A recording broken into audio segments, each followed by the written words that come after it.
seated.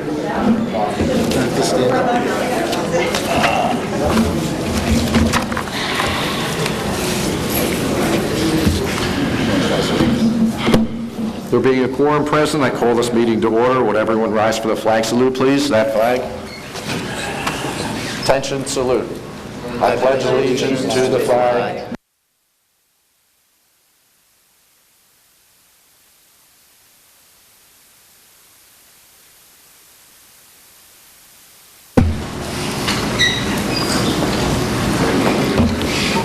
Tom Collins. here. Bill Godger.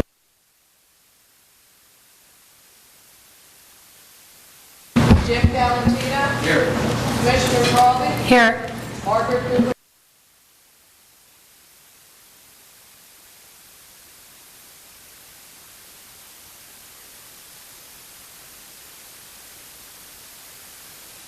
Here.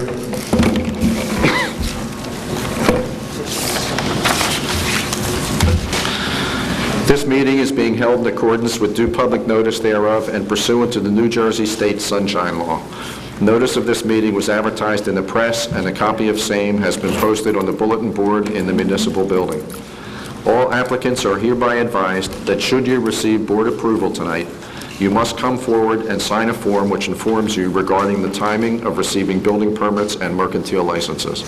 At the end of your case tonight, please see the board administrator to sign the 2 information sheets.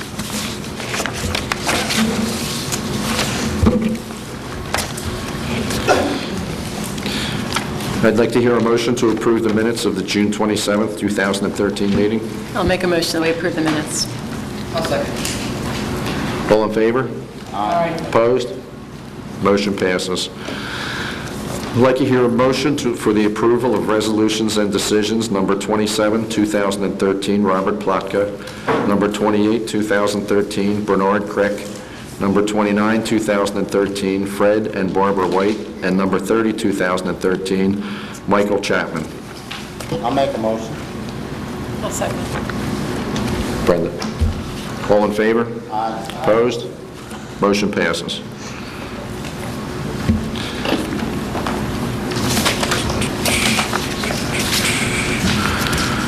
First case is Stephen Marshall, 8701 Fulton Avenue, Block 718, Lot 13, in the S40 District, to grant a C variance for side and rear setbacks and possibly others. Taxes are current and proof of advertising and notifying is satisfied.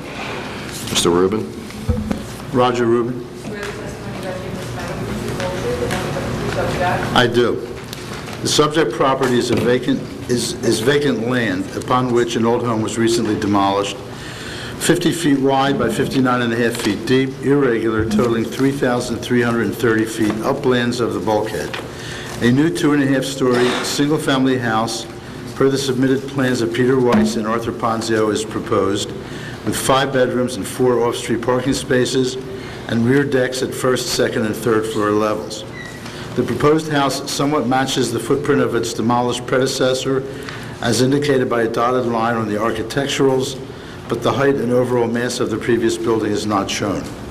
The height shown is slightly under 28 feet above 14 feet NAVD 1988, which is acceptable under the ABFE elevations of FEMA and Ordinance 1-2013, because the staff committee application was submitted prior to June 14, 2013. This allows the under the building parking and storage, which is shown in the plan. The variance is required. There are some discrepancies between the variances set forth within the application, and the list of variances, in my opinion, is as follows. Left side setback, 8 feet is required versus 5 feet as proposed. Distance between principal structures on adjacent lots, minimum 10 feet required versus 8 feet to the newly built house to the left. Setback for the air conditioner condenser unit, Mr. Weiss notified me after this was written that that was inadvertently perceived to be on the proposed plan, but actually that was only in the existing plan, and the air conditioner, as proposed on the roof, does comply. Rear setback house, 10 feet required from the outside of the bulkhead versus 8.5 feet per the Ponzio plan and 6 feet 4 inches per the Weiss plan. Rear setback second floor deck, 10 feet required from the outside of the bulkhead versus 2.5 feet per the Ponzio site plan. Third floor rear deck. This is another incorrect statement. Third floor decks, in fact, are permitted, and I inadvertently left out or inadvertently forgot about an ordinance that was passed about a year ago which permitted third floor decks on the ocean and on the bay, so there is no variance for the presence of a third floor deck. However, there is a variance for the setback of that deck, which has to be the same 8 feet as the house on the left side. Next, setback of the third floor rear deck, same as above for the house, 10 feet required versus 8.5 feet or 6 feet 4 inches depending. First floor deck in the rear is limited to 7.7 feet 1988 datum as compared to it being proposed at the same level as the first floor or very close to 14 feet 1988 datum. And landscape area, 35% total lot landscaping is required. The Weiss plan calculates a compliant 38%. Ponzio calculates a non-compliant 32.2%. As to the front landscaping, 60% is required. Ponzio calculates 58.2%. My own calculation is a little under 56. Comments. The board, as always, based on site inspections, should consider each variance and the combination of variances in terms of detrimental impacts, if any, on any neighbors in terms of view obstruction, interference with light or airflow, privacy, noise, and other factors. Number 2, any approval should be conditioned upon satisfaction of all non-waivable conditions of the city engineer review, which is attached. Number 3, the standard of consideration should be adherence to the zone plan and why same is not achieved by the proposal on vacant land. Limited consideration may be given to comparisons with a demolished building, particularly one which was built in 1935, was not in great condition before demolition. The applicant should provide testimony as to why closer adherence could not be designed into the project. The item 4 about the third floor deck is hereby excised. Item 5, with respect to the decking and dock outside the bulkhead, this is outside the purview of the board, and matters relating to these items should not be included in the decision. 6, the landscape variances are fairly small and may be able to be minimized or eliminated. 7, a modern flood-resistant building, attractively designed, is presented to the board, and these aspects of the application are germane to your deliberations. And there's a letter from the city engineer, which the applicant has, and I assume has had time to review.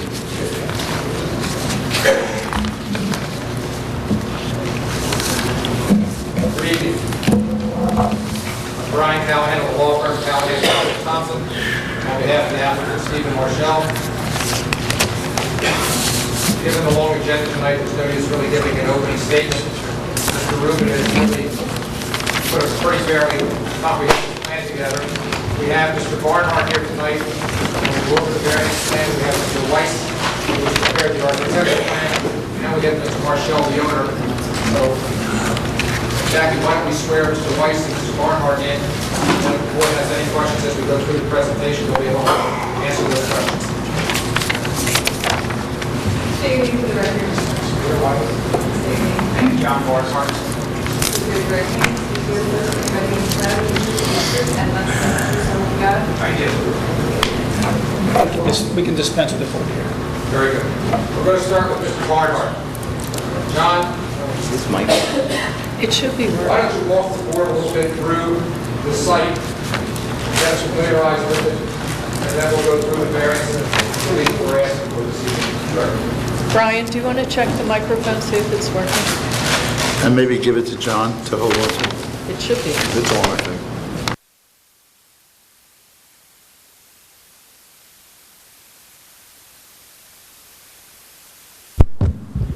We have it working?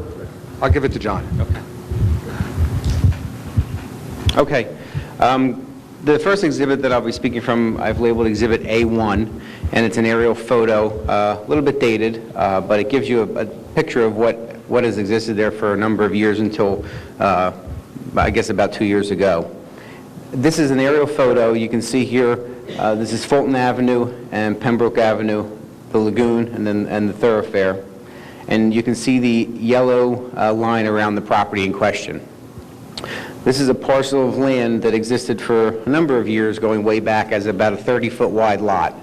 At some point in history, the street end of Pembroke Avenue was vacated. 25 feet of that vacated portion of the street end went with the lot in question. 25 feet went with the lot on the corner of the lagoon, thereby creating a lot at this location that is 55 feet wide, and existed on that lot was the house you see in this picture for a great number of years.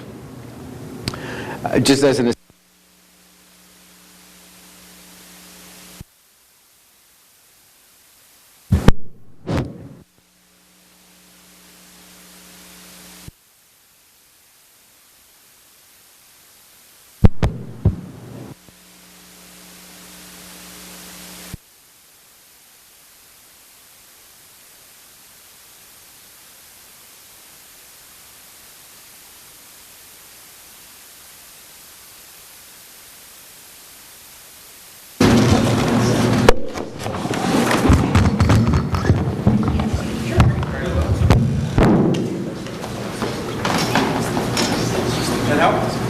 Thank you.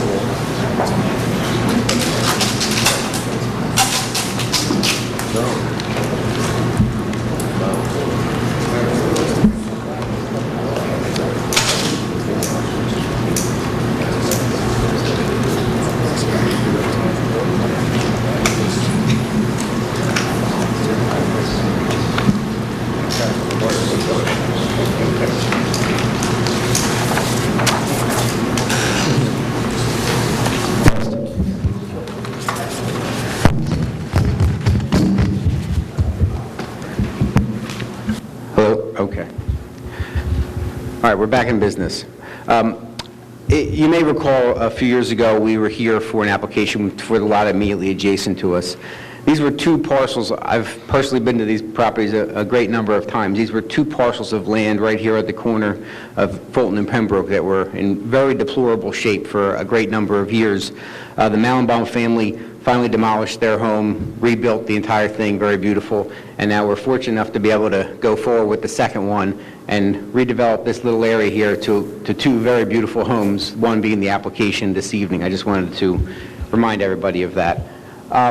So the application before you obviously is to demolish the existing home, which was recently demolished, but because I think it's important to the context of how nice the development is proposed to be and how it is in keeping with what the adjacent development did and with what was on the property, I'm just going to quickly walk through what was there. Recognizing the house has been demolished, I understand that, but I still do think it's important in context of the application. So this is the survey that was submitted with the application. The dwelling was still in place, but I'm going to label A2. And you can see the yellow shaded area there was the existing home. It had a number of I'll call them somewhat extreme nonconformities to your land use ordinance. And what I mean by that is it had a side yard setback below 3 feet for a small portion of the building, and the approximate side yard setback of the balance of the building was about 5.8 feet. What it also had is it had a building that actually went over beyond the bulkhead, which is no longer permitted in New Jersey, but that is the way that the structure was developed. And then it had a very nice timber deck over the water, which as a part of our DEP approval with the proposed application, we were fortunate enough to be able to keep. And you can see a red line that I have stricken on this plan. I wanted to show you that because it's important to how we arrived at the proposed development of this lot. As I had said in my original discussion, this was originally a 30-foot parcel of land, and then that portion of Pembroke Avenue was vacated to give 25 feet of land to this overall lot. Back in the 1950s, there was a street vacation ordinance put into place that actually did not permit construction in those vacated street ends. The house, we believe, was there at that time, and that's the condition that you had, was an existing structure that lied within that vacated street end area. Mr. Marshall, when he went forward with this property, approached the city commissioners, explaining to them this scenario, and what they did is they granted an order, or passed an ordinance that permits a reduction of the restriction to allow a portion of the existing portion of the building, and then ultimately the proposed portion of the building, to be approximately 10 feet into that restricted area. So a 15-foot area of land from this property line heading toward, or I'll say parallel with Beach Thoroughfare, over toward Rumson Avenue, is restricted from any kind of development. It needs to remain an open yard as per the ordinance. So what you have is you have a 55-foot wide lot that you only have developable lot of a width of 40 feet. So let me go now to the site plan.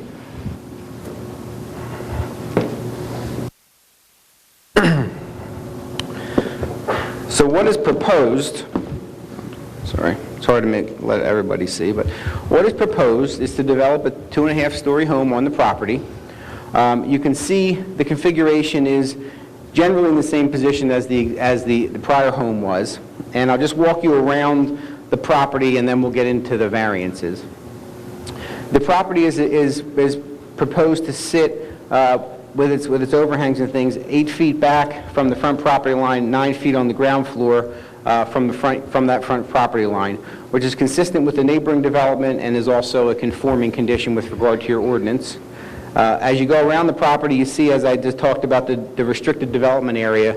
As situated on the plan that was submitted, there is a 16.5-foot side yard setback to the east on this plan. And then as you go around to the rear of the property, you can see there are multiple levels of decks that are all at or adjacent to the proposed bulkhead to be constructed. And then finally, the left side yard, or the side yard to the west, is proposed to be 5 feet, which is again generally in line with the side yard that has existed on this property for a great number of years. With this development proposal, there are a number of variances, and I'm going to go through them, explain them to you, and provide justifications for you. We're going to try to follow along with Roger's report.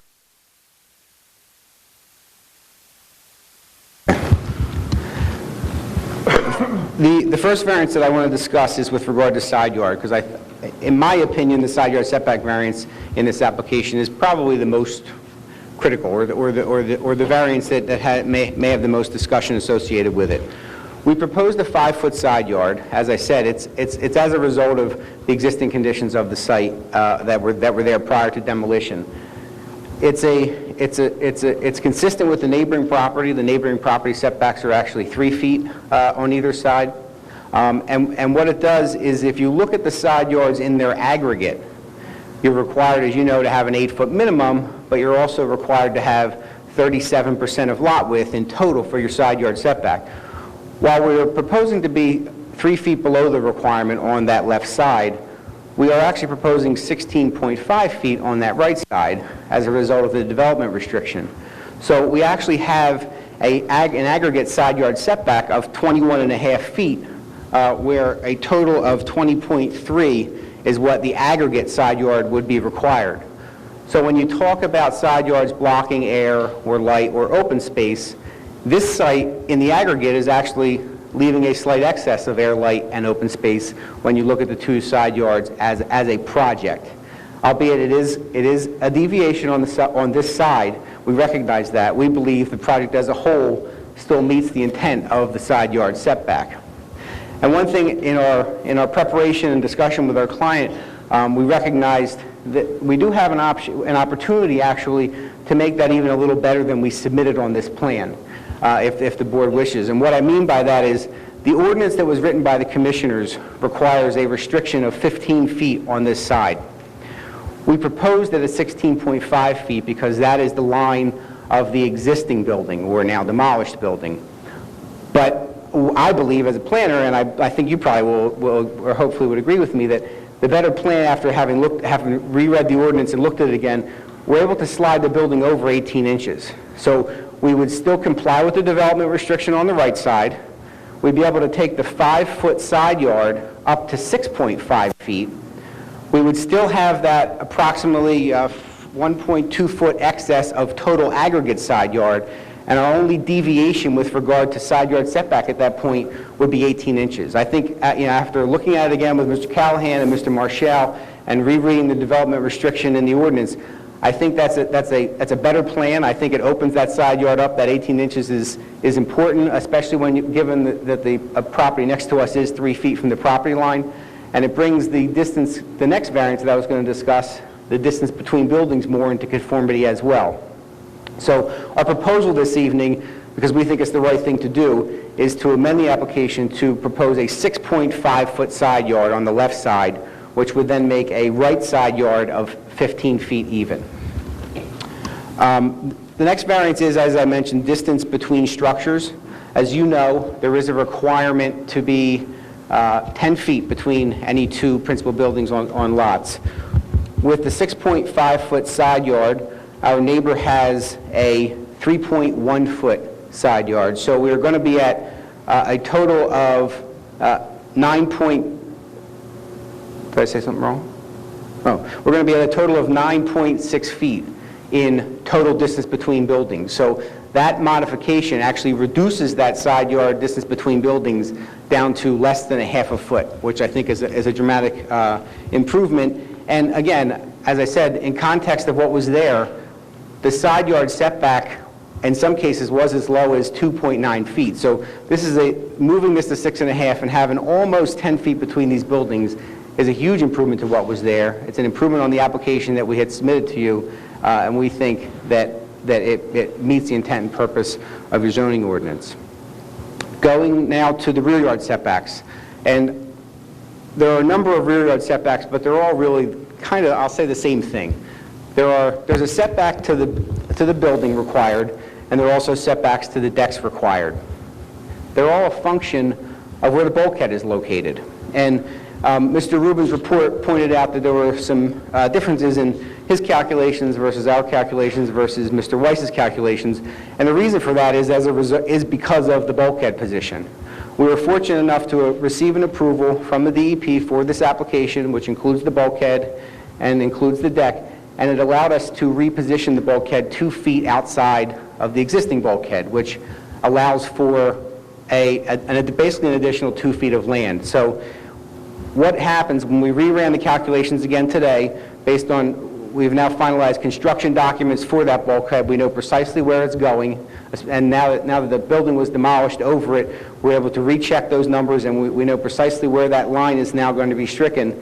And where we are is, we're actually almost identical to the application plan, but we're proposing to the building line an 8.3-foot setback at the one corner, and the bulkhead has a slight angle, and in the worst case scenario, the building would be 7 feet from the bulkhead. It would be 8.3 here on the left side and 7 feet on the right side.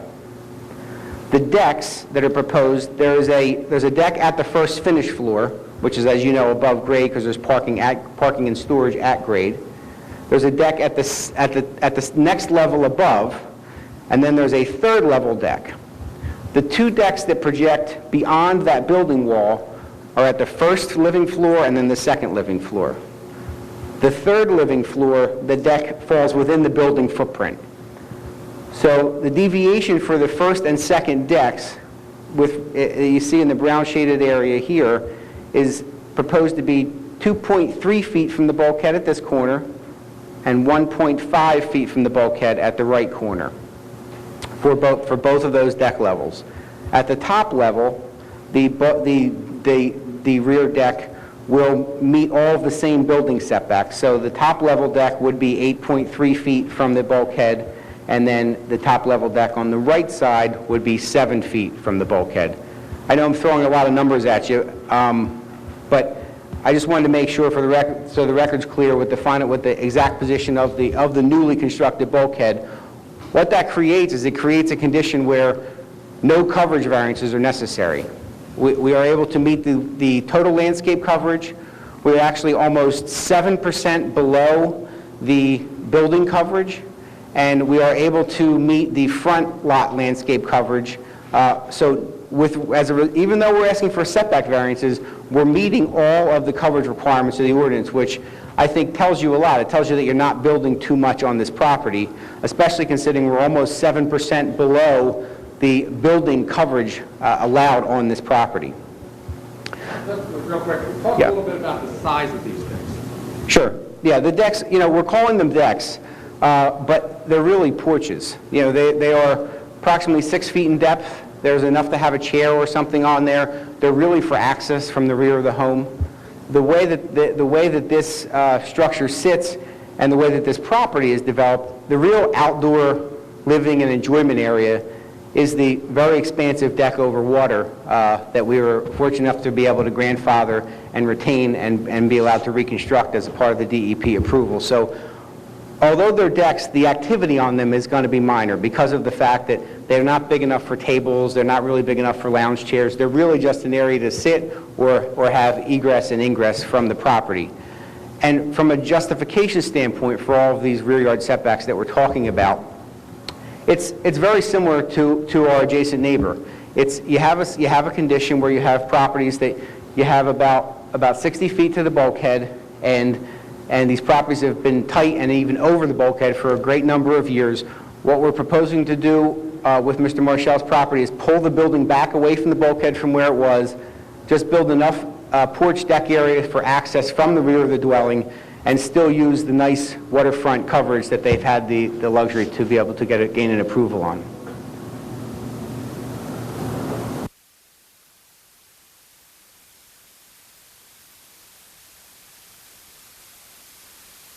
Always looking at how's it going to affect the character of the neighborhood?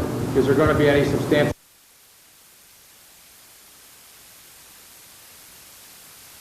those things, and how it's going to affect the character of the neighborhood? Sure. Our justification here, we believe that this obviously rises or falls on the flexible C variance, where the benefits of the deviations outweigh the detriments.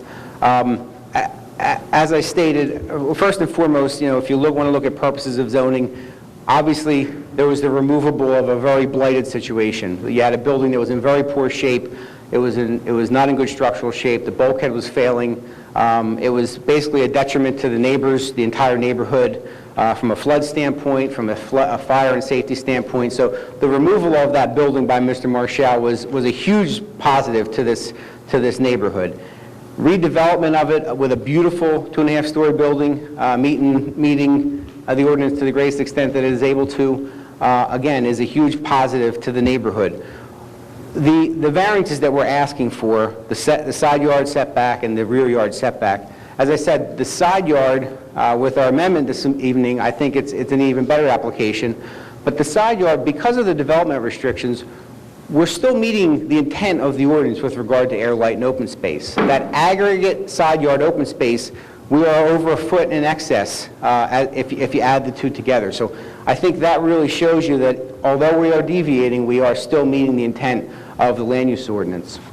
With regard to the rear yard setbacks for the decks and the structure itself, they're a function of the bulkhead position, and there's really no negative impact associated with them. They're consistent with the adjacent structure that was recently built. We all know where the views are on bayfront properties. They're straight out. Both of these landowners, which are the most affected and adjacent to us, have very nice, expansive structures, decks over water. They have multiple opportunities for beautiful views in 180 degrees and more in some cases. So being close to the bulkhead in this location, we don't see as a negative impact to our adjacent neighbors. Going back to building coverage, lot coverage, and landscaping, We are proposing to meet all three of those coverages. That's correct. I don't have any other questions for Mr. Barnhart. I would open up to the board. Would you deal with the front landscape discrepancy question, please? Yes, absolutely. The front landscape, as we had calculated it, we had it slightly below the ordinance requirement. What we talked to Mr. Weiss and Mr. Marshall, and we actually have modified the stair a little bit in order to pull the stair back and move it over, which allows actually a 5-foot setback from the front property line to the stair. So what it does is it allows us to get to our calculated number of 66% of front landscape. Okay, that's not on the plan that we have, though, right? No, we did that today and after our Okay. discussions, right? Okay. That's correct. So we are proposing to comply with front yard landscape. Okay. Yes, sir. You're asking for various rear yard setbacks. Yes.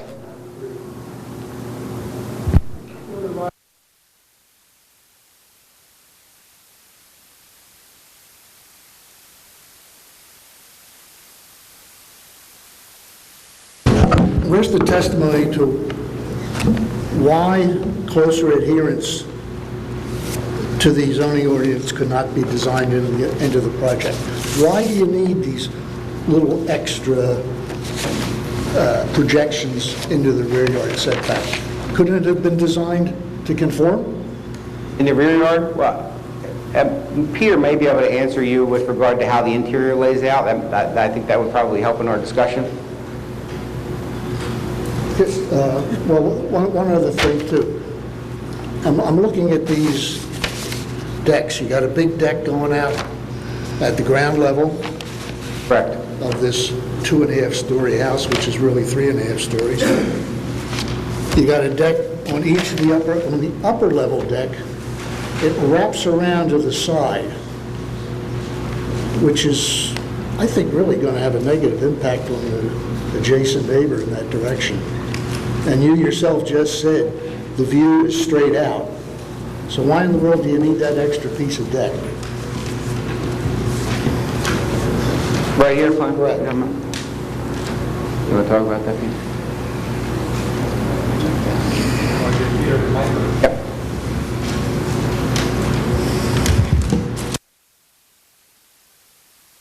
The question is, do we need this little piece of deck here? And I guess the answer is no. The second floor is sort of restricted in square footage by, the third floor, because of the, it has to be no more than half the size of the second. So, this could either be deck or roof. More compatible with everything else if it was roof. Mr. Weiss, that deck is built within the building structure, and it's off of a master bedroom. Off a bedroom, yeah. So in essence, there's really going to be no activity up there. Nobody's going to take their food from the second floor and walk up to that deck.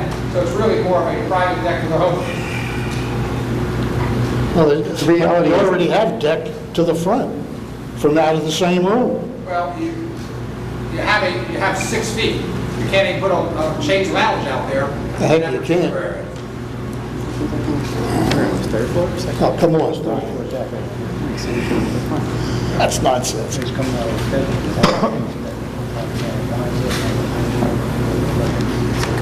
Clem, are you concerned that wraparound portion on the right would have a negative impact Yes, in terms of a neighbor? Is that what you're trying to say? yes. What I did say. How about to the left? Is there any way to modify that? Peter just said you don't need it, it could be roof. Mr. Varner, let me just ask the question also, where you say it's going to have an impact. What's the distance from that deck to the neighbors? It's the other side. To the right? To the right. That would be the person who's the impact. You have a 25-foot street end, and I don't know the exact setback to the house, but, assuming that the house is close to that line, you're 25 plus 16, so you're over 40 feet, 41, 42 feet away. Yeah, it doesn't.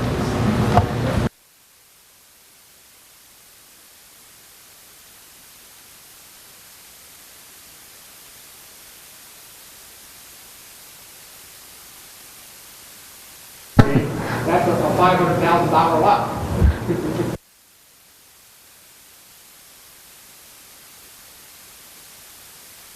But how, on the other hand, how high above the ground will the floor of that deck be? 3 stories.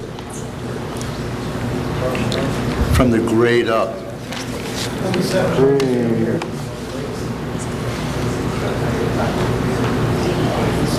27 feet. 27 feet. Okay. The answer to your question,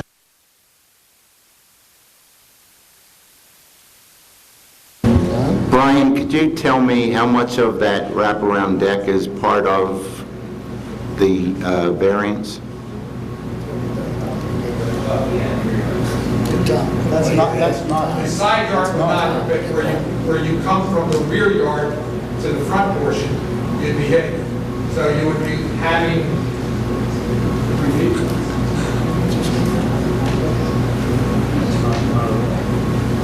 Hey, Tom. I don't agree with you.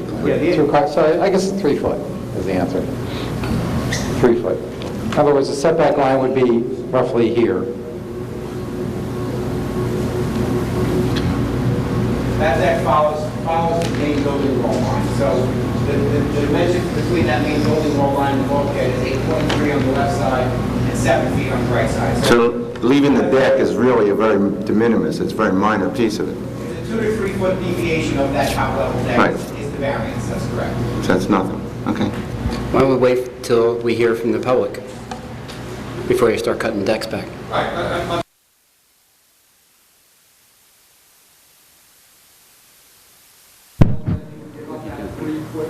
I'm just figuring, you'd have to be attentive.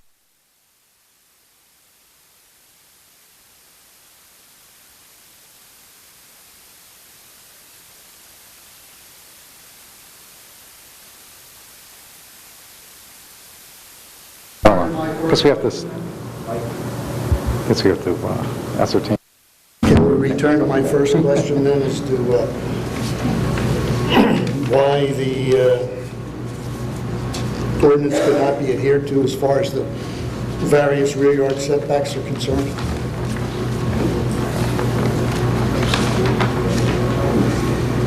I'm sorry. His original question was, why do we need the rear yard variances to the decks? Well, I think part of the thought process was to basically align ourselves with the building next door, which was recently built, and keeping in mind that the building to the right, to the east, is, as John said, probably more than 40 feet away. We didn't see that as any substantial impact on the neighbor.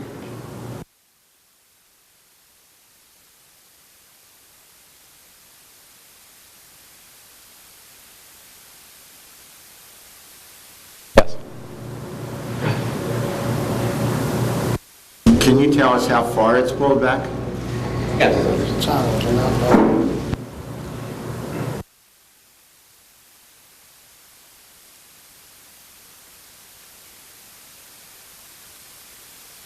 It runs through here, and then you see the yellow shade line. So the existing vault, or the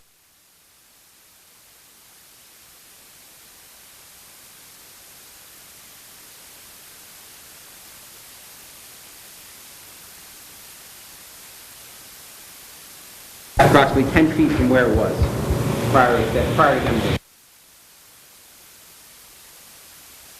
Back of the house has been moved back by 10 feet from where it was. That's correct.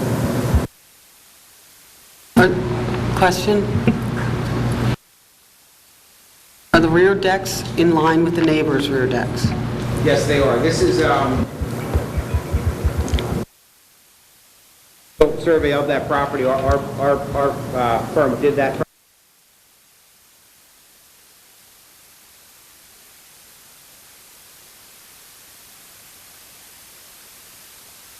Very, I'll say nearly identical scenario to what's being proposed here.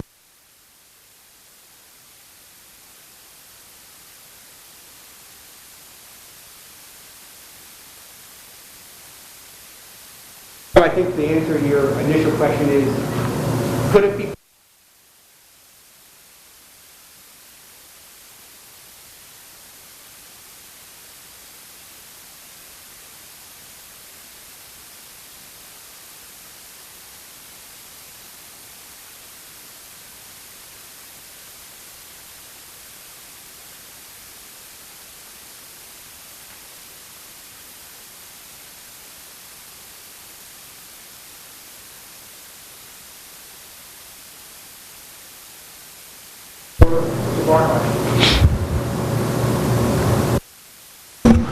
I'd like to open up for public participation. Does anyone here from the public would like to comment or ask any questions?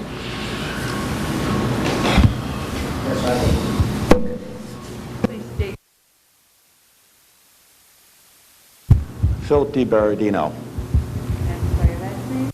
I-B-E-R, excuse me, D-I-B-E-R-A-R-D-I-N-O, And your home address, please. 505 North Pembroke Avenue. Please raise your right hand. Do you swear to testify?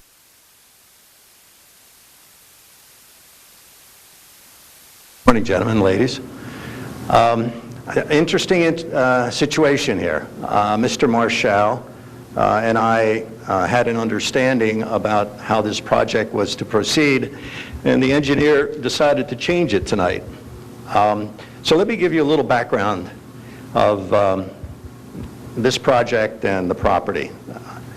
The property that Mr. Marshall purchased was owned by Mr. Tosti. Mr. Tosti was known as the second mayor of Margate. He'd been here so long. When the street end was vacated, the ordinance said that no structure would be built on the 50 feet of the street that was created or vacated. 25 feet went to Tosti, 25 feet went to the property I now own. When the house that I now own was built, the architect held the house 25 feet from the street end. So my side yard is 25 feet away from Mr. Marshall's property. Mr. Tosti in the 70s, and I'm not sure he got a permit, I'm not sure what happened, but he built an addition on the house, which encroached on that 25 feet of the non-buildable lot. Tom was a friend, and so that's the way it is. The house was a two-story house, always kept in pristine shape until Mr. Tosti passed away and his family took it over, and then it started to deteriorate. When Mr. Marshall purchased the property, I had advised him that there was a deed easement that would not allow him to build on the 25 feet. He asked me if I would support him if he went to the commissioners and asked for relief on that, as long as the building stayed within the property line that Mr. Tosti had violated. I agreed to that. That's changed. You haven't sent out another notice to all the other people within 200 feet of this property telling them about that change. If I hadn't come to this meeting, I wouldn't know about it. So I really can't support this project. There are other issues I have with the project, but that one is a major issue to me. My attorney at that time was Mr. Steve Hankin, and I talked to him about if I had objected to him getting a waiver on that 9.5 feet or whatever it was, would I be able to win in court? And he felt I could, because when I purchased the property, my property adhered to it, and therefore that adjacent property should also. I'm sorry that this is happening at this point in time. I was looking forward to having a nice neighbor next to me. I don't know what else to tell you.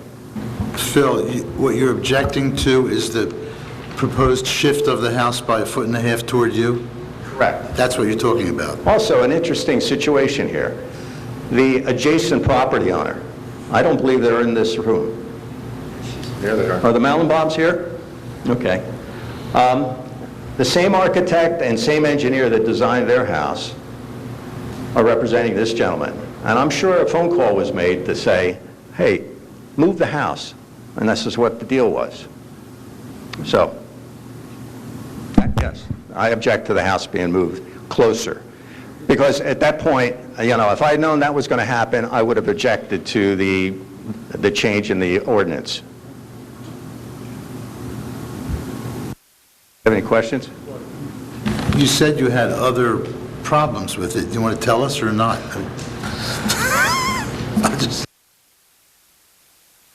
It's a three-story house. I mean, I have one adjacent to me on the other side. When that was built, the height variances were much higher than they were before pre-Sandy. That house, they had the same situation with a third-floor deck that was looking over me like I'm in a fishbowl, and they agreed to not utilize that portion of the deck. but, you know, it's a big house. I mean, it's, you know, I'm sorry, I'm just upset that I wasn't prepared to talk about this because I thought everything was under control. Just one thing, I don't know whether they talk to each other or not, but I would say the main impetus to move it 1.5 feet was, I think everyone here on the board would want them to maximize the distance between the other house. I agree with you. And that... But understand, this deal goes back to when he went to the commissioners and said to me, the house will be built no further than where it is right now, before I tear it down. And I said, fine. If he had said to me he wants to move it, whether it's 18 inches or 2 feet, I would have fought it. He might not even be here now. So it's like, okay, that deal got done, the commissioners approved it, and now the game changes again. Hey, Phil, maybe I'm wrong, but I thought when they were moving it the 18 inches, it was just the location of the house still within what the commission ordinance said. They're not asking for a variance from the commission ordinance. It's within what the commission said, but it's a 1.5 foot further than the old house used to be. No, Yes. I don't think so. They gave him relief for more than what was there. And that's why they put it at 16.5 feet. I'm not even sure that The old ordinance house doesn't was, say the old that. house was at 16.5 feet, correct? Correct. But the city drew the line at 15 feet. Yes, that's correct. So even at that point, there was possible leeway other than your agreement with Mr. Marshall. Correct. So you should have fought at the city level to say 16.5 feet. That's because I didn't know that that was happening. I understand. I'm saying in hindsight, Yeah. you could have Well, fought at that point to I make have it no idea why it 16.5 was feet. supposed to be changed like that, unless it's in the verbiage of that ordinance that says it has to be with the same, Roger was there. Doesn't it have to be on the same footprint? It was stated correctly that they do have an extra 1.5 feet. They can do it if they want. I mean, they can withdraw that change if they want also tonight. The plan that was before you had a house 5 feet away. They're now suggesting 6.5. They've amended their application. They could re-amend their application and go back to where it was. Right, Stanley? They can, sure. They can, but they have to I'm just consider trying that to the board would want I'm just trying that to distance. understand, there was an agreement that there would be 25 feet, Yes. and then the old neighbors didn't comply with that at some point. Correct. And then there was an application before the commission to lessen the 25 feet To 15. to 15, okay. Rather than, because I don't think the And planning board... you could have- agreed with that, with the Pardon? understanding that there wouldn't be, the house wouldn't move any closer than it was Correct. before? That was the I understand. understanding. All right. And I believe that's what was told to the commissioners at that time, too. Roger, if I could, I can only... All right. I would like 1 additional inch moved over. I'm sorry, Philip, but if we give it an additional 5'1", it doesn't, the fire rating on that exterior wall changes. Right now, he is considered to be in a fire-rated assembly, which means the windows would be reduced. I mean, it doesn't matter. So if we could be moved over an additional inch, how would we get that on record? They've already proposed to do 6 inches, 6 feet. If it says Instead of 18 inches, you're saying 1 inch would make a difference? No, 5'1". To shift it over Say if it another goes inch. back to the 5 feet, it should be 5'1". 5'1". So the on that radius. side, yep. The rating would change. But then the board has to consider the neighbor's objection as opposed to being 5 feet from another house instead of 6.5 feet from another house. So that's what the applicant has to consider is the board's feelings on that. Right. You know, I also think that the minutes of that meeting in which the commissioners approved the change should be reviewed. Because I think that was based on the statement that the house would not go past the line where it was.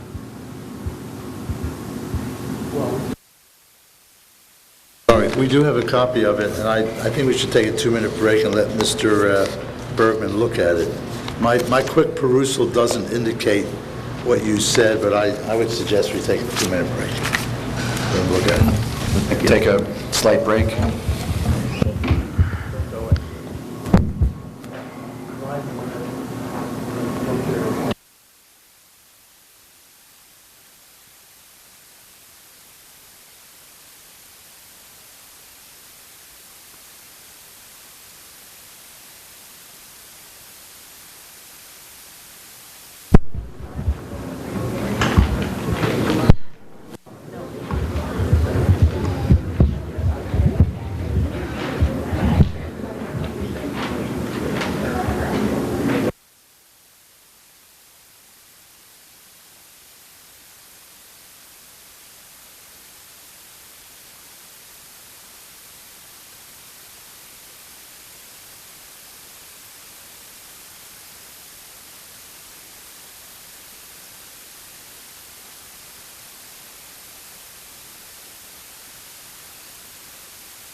Oh, wait a minute, Jackie's not here.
We're back in session.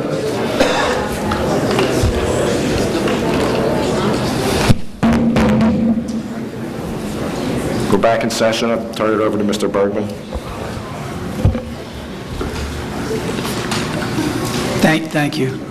I've had an opportunity to review Ordinance 02-2013, specifically at Section 2, where it states it's the intent of this ordinance to maintain the centermost portion of said vacated Pembroke Avenue street area to the extent of 30 feet in width, 15 feet of each adjoining lot, so that the City of Margate and its successors may continue to install and maintain underground storm drainage and potable drainage systems under said premises.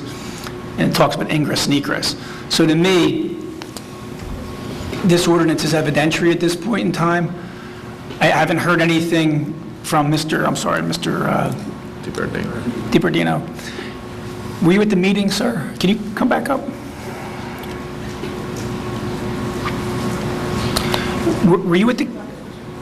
Were you present at the commission meeting when they... No, I was out of town.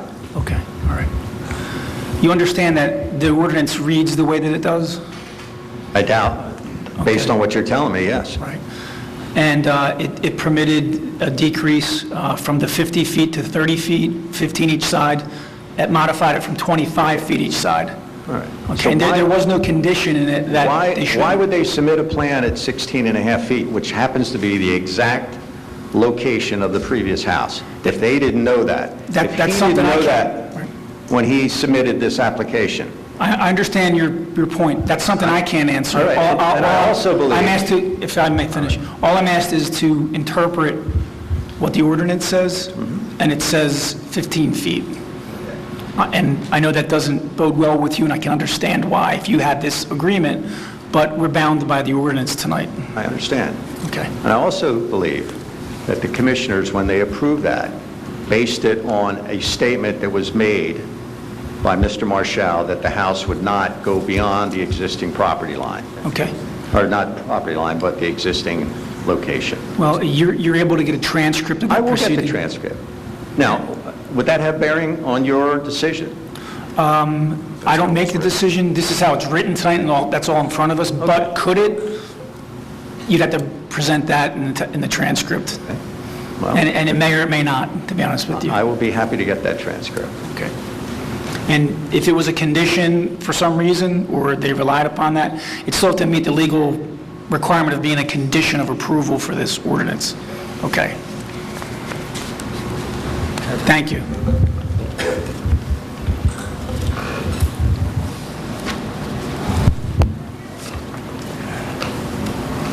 Would the other neighbor like to speak?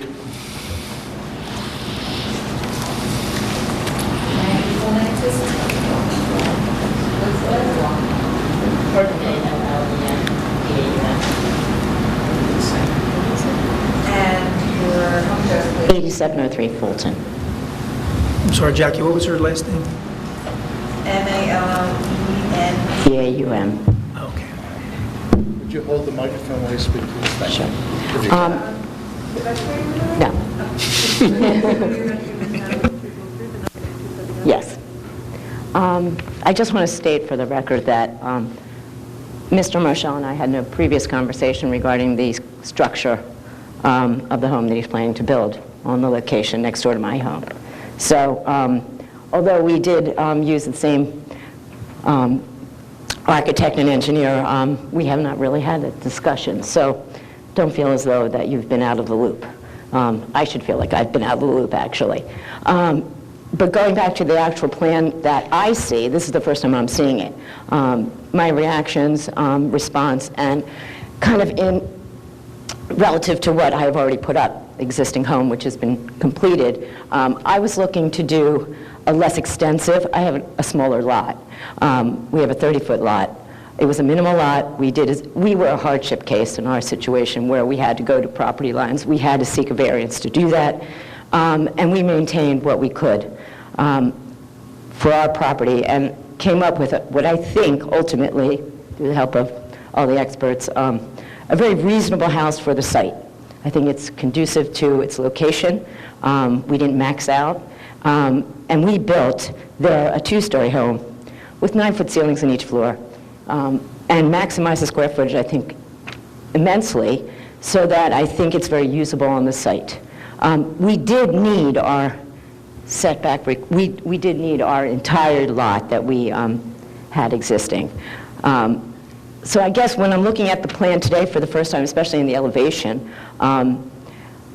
beautiful home, it's massive. I feel it's a little bit more massive than I was anticipating a house next door, especially because of the house that was taken down was a small sort of 1.5 story, or it actually was a 2-story, but had a ranch feel to it. So just by nature of the whole elevation of the whole entire street there, it used to be much lower. So everything has been raised up. Naturally, everything in Margate has been raised up. And we're at a certain point in which I think the full house and the 2-story really looks nice on the street. I'm feeling as though, just in my reaction to the elevation of this, that it's higher than I would prefer going. I think it will impinge on us next door, especially, and I'm not sure why, but I guess I missed that in the early discussion here about the back decks that face the bay. We do have two French doors, openings on 2 bedrooms that face the bay on our house, but it only goes into, you literally can stand out there. It's a Juliet balcony. You can't put a chair out there. That's all we were allowed to do. It certainly is not offensive to our neighbor there because it really stays right within the bulkhead line. And I guess when I look at these elevations, feeling as though, especially on my level and then a level up, I'm going to have decks coming out. That feels a little, feels like it's encroaching on what I thought was a more minimalist, like we do have a beautiful view. You can't beat it. You don't really need all that excess decking. We both have a wonderful grandfathered dock, and we took advantage of it. I mean, there's nothing better. So we have small deck, we can have table and chairs out, and then the 2 Juliet balconies. So, I mean, those are my thoughts. I didn't necessarily think I was going to come up here and talk. The other sort of issue, I guess, is the immediate side yard. Our properties are adjacent to each other, very shallow. When we actually did the property, it was so deteriorated between the 2 properties. There was a huge sinkhole, which has been obviously fixed and is fresh and new, but it was such a minimal distance. So getting that 10 feet between would have been ideal. We did a very long return on our bulkhead in order to compensate for what was such deterioration next door. And that was even before you got involved in the project. So this was all in anticipation of what was going to be there next, and we tried to sustain it to the best that we could, not knowing what was going to be built next. And in fact, we took a lot of that in consideration, came up with the structure we did, and from what I gather, I think most people in the neighborhood are pretty satisfied with what we put up, not to offend anyone, but to try to come up with something new and fresh, and that's what we did. That's about all I have to say. I guess my objections would be, in looking at it, it's a lot more of a house than I anticipated with the extra half a floor, and it's wider, and it encroaches a little on my side yard more than I would have anticipated. That's it. Thank you.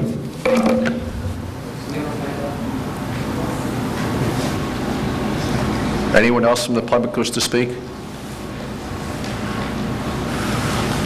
Public portion is closed. Just a couple comments. Yes. We've had an opportunity after speaking with Mr. Marshall, Mr. Barnhart, Mr. Weiss.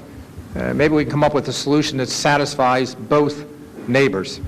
What Mr. Weiss has indicated is that on the left-hand side, where we're at 5 feet, we'll take 18 inches out of the house. So we'll create a 6.5-foot setback on that side without sliding the house to Mr. DiBernardino's side. So we will maintain a 16.5 on his side. So what we would have is 6.5 on one side and 16.5 on the other side. And that's the best we can do.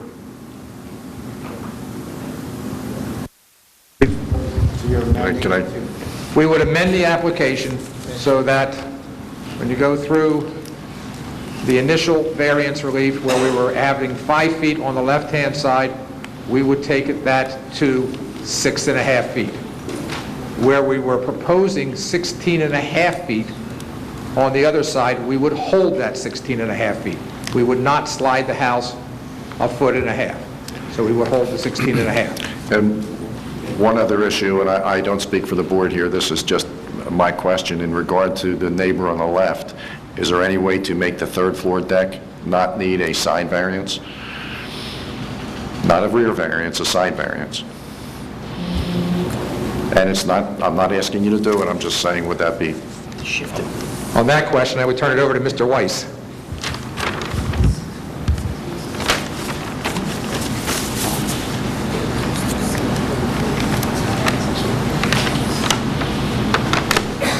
Well, excuse me, but before you answer, Pete... The reason is for access to condensers and stuff. Peter? Wait. Before you answer, it's actually all 3 decks, first, second, and third floor, are part of that left side setback. Am I correct? Asking about the third deck only that looks down on. Well, They could ask. but the lady testified about all the decks. By how much, Roger? I'm not saying any, I'm not suggesting anything. I just want them to respond, by 3 feet. They should be 8 feet away.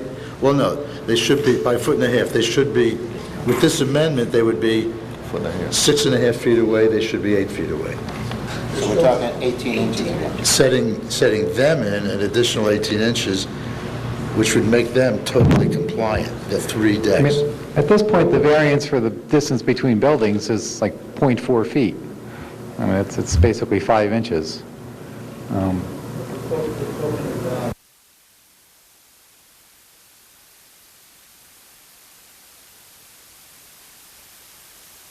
The left side setback of now 6.5 feet versus 8 feet applies to all 3 decks. No, we understand that. Right. We're not talking about just the decks, though. Yes, we are. They're just on the decks. For another 18 inches off the decks. No, I think what I brought it up, so let me explain it. I think what I heard the neighbor say was the decks are so close to her that it's as if people are peering down off the decks. They're not peering out their bedroom windows between the curtains. She was concerned about people on the decks being so close. Oh, please come back. Then you can tell us what you meant instead of me telling you what you meant. Oh, I'm sorry, excuse me. Excuse me. Use the microphone. I'm opening the public portion again, so now you may speak. Okay, thank you. There is, aside from the decks, which if someone's out on their third floor deck, they will be looking down onto me in a pretty close proximity. That's not, But yeah. understand, if the deck is moved back 18 inches, they're within, there's no variance I required. understand. So I you understand. can't Right. do anything about that. Right. It does go in line with the fact that the house is so massive. So it's, not only do we have extra decks and extra everything, the house basically on the same plot that the old house was, looks to me, what would you say square footage-wise, is doubled? But it's within, there's no variance for Right. those things. I Just with understand the what you're old saying. existing house Right. and how it was, square footage-wise, would you say in the total house? Because now we have to start up so high, so we're coming on a first floor, second floor, and third floor. What I'm trying to say is you yeah. have control over certain things. You can object to certain things. Obviously, I can't object to things that are not requiring a variance. Exactly. So what I- we're talking about here is what is objectionable with those decks that you find objectionable on the third floor is, would it make any difference? Is 1.5 feet going to make any difference? If not... Sure, everything, every little bit helps. I'm very compact where we are, so in its entirety... So seeing that you can't object to the size of the house... Am I speaking out of turn? Yes, the Lord. Being that some things are beyond your control with variances, understand. would you be okay with the project if they agreed to bring those decks into compliance where they don't need a variance? I don't want to object to things that I think are unnecessary, I think. Okay. I guess one of the bits of, one of the pieces of the variance that I am concerned with is actually going another floor. You have a massive house to begin with. That's not a variance. But that's not a Right. requirement any longer. And our job is to listen Yeah. to the neighbors, and I'm trying to Yeah. satisfy, the neighbor on the Now- other side has been satisfied. I'm trying to have you be as satisfied Right. as you can get in this We'll solve the hearing. problem. We'll remove the 18 inches, so it'll comply with the side yard setback for the decks. Thank you. Okay, thank you. I have a question. Do you understand what they're talking about down with the side yard setback now, right? I do, yeah. I Are you do. okay with that? Yeah, I mean, they're giving me something, so I guess I feel a little bit better, you know. It's Yeah, also, I understand. in some areas, it's 3 feet bigger than what it was, so. You have to understand, because even constructing a house so close like that, those 18 inches are very valuable. They really are. So Right, and yeah. unfortunately, you're closer than he is. I mean, which Oh, was because you absolutely. had a smaller lot. We Yeah. understand that. I remember your case well. Yeah, I mean, we used to share a walkway. Right. Thank you. I reopened the public, so if there's no one else from the public that would like to speak, I'll close the public portion. I think we're done, unless you have any other questions. Any other questions from the board? We'll have Stan read what the motion is going to end up being. No, they didn't. There wasn't. Go ahead. Go ahead, yeah. I mean, I can do it, but I mean, I'm going to ask you for help. If approved, we'll need 8 sets of revised plans showing the following. Enlarging the left side setback to 6.5 feet without shifting the building to the right. Creating a full 8-foot left foot setback to decks at all 3 levels on the left side. Removing the air conditioner unit that's shown on the Weiss plan, which was an inadvertent reprint from an old plan. Revising the plan to show the front yard landscaping conforming to the requirement, and satisfying all non-waivable conditions of the city engineer review. The only thing we'd like to add tonight is because the bulkhead's on a slight angle. So once we cut off 18 inches, the rear yard dimensions to the deck itself are going to change by tenths. Because as Mr. Barnhart indicated, it went from like an 8 feet to a 7.1. So when we now move it, this now may be 7.10. You know, so we just don't want to get caught up. Understood. With switches that when we said 8 feet, it's now 7.10. You mean because we chopped off 18 inches. Right.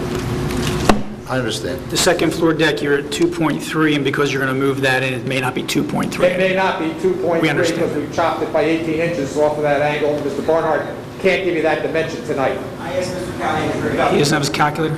It'll actually, although this doesn't sound like that makes sense, as you're sliding this over, the dimension's actually going to get smaller. So I don't want the deck to end up getting built and be a tenth short, and then suddenly we're being called in for a variance for it.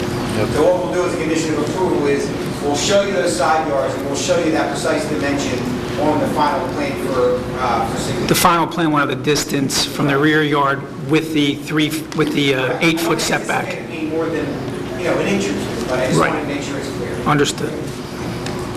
Roger, also I have, as part of the motion, was a distance between principal structures. They're proposing 9.6 feet instead of the 10 required. We heard about the rear yard. The setback for the rear yard, they're proposing 8.3 feet and 7 feet, but that's going to be modified now, is that?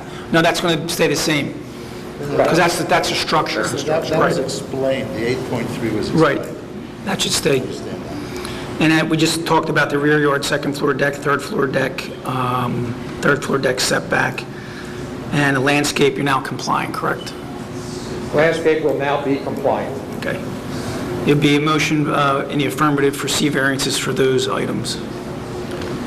I hear a motion. Craig made a motion. I'll second it. Mr. Chairman. Question. It was talked about, I had raised about the third floor deck in here or not. No. Can we ask The motion's about that been, again? motion's been made and seconded. Tom Collins?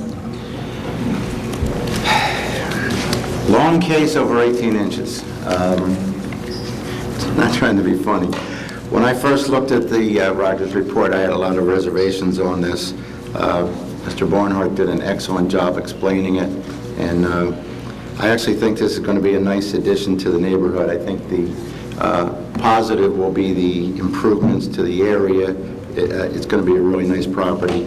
I don't really see any negatives.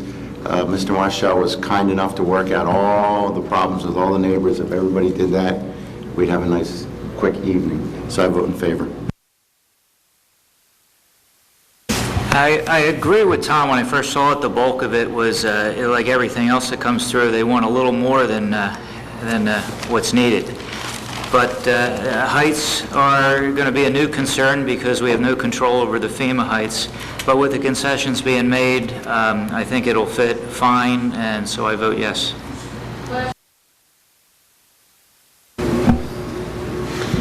I don't think the applicant has satisfied either the required negative or positive criteria. I don't think granting these variances will best serve the public interest. I don't think they are inherently beneficial to the area, and I don't think they promote the general welfare. I vote no. Mike Richmond?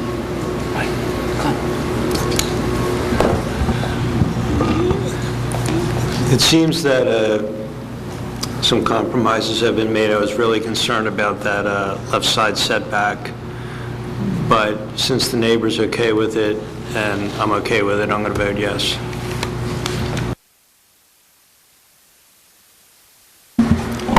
Tough case. We had two dilapidated properties for 3 years that sat basically just in totally unsafe condition. That took 3 years to get the people to come forward. Mrs. Mellenbaum to tear her house down and rebuild, and now Steve Marshall to rebuild the Tosti house.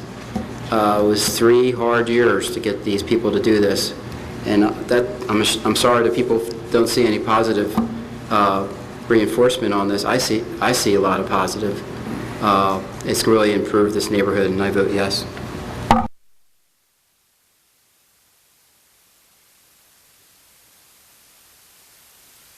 I certainly think the positives outweigh the negatives. I think it's an enhancement to the neighborhood, and I think the solutions well serve the neighbors. So I vote yes.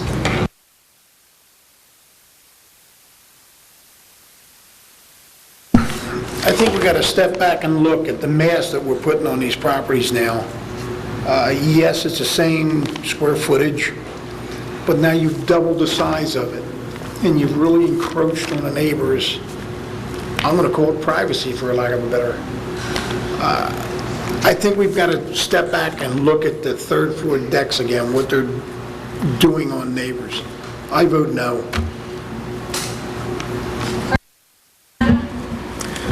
Well, with the changes made on this lot, they've conformed to make it a little bit better, and the neighbors, they've satisfied the neighbors' concerns. I vote yes.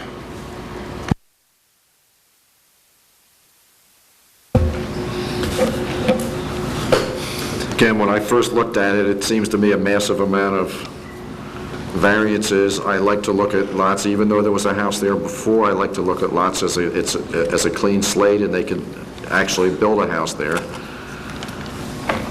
I didn't see any reason why it couldn't be moved over 3 feet until I realized that 15 foot was there, the exception for the city. So I think in agreeing to move it over or make the house smaller to get that 6.5 foot distance between those two houses, I feel even if they moved the house over, I would have approved it, because a 1.5 foot out of 40 feet compared to a 1.5 foot added to 5 feet, it makes much more difference on that side. I commend the applicant for the changes he agreed to.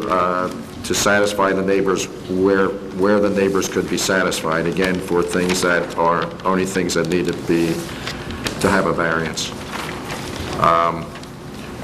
I know what a mess it was back there before, so I really do see positives, again, looking at both of these structures and the bulkheads that were collapsing and the land that was collapsing under it, that I do see positives and a benefit to the public good, so I vote yes.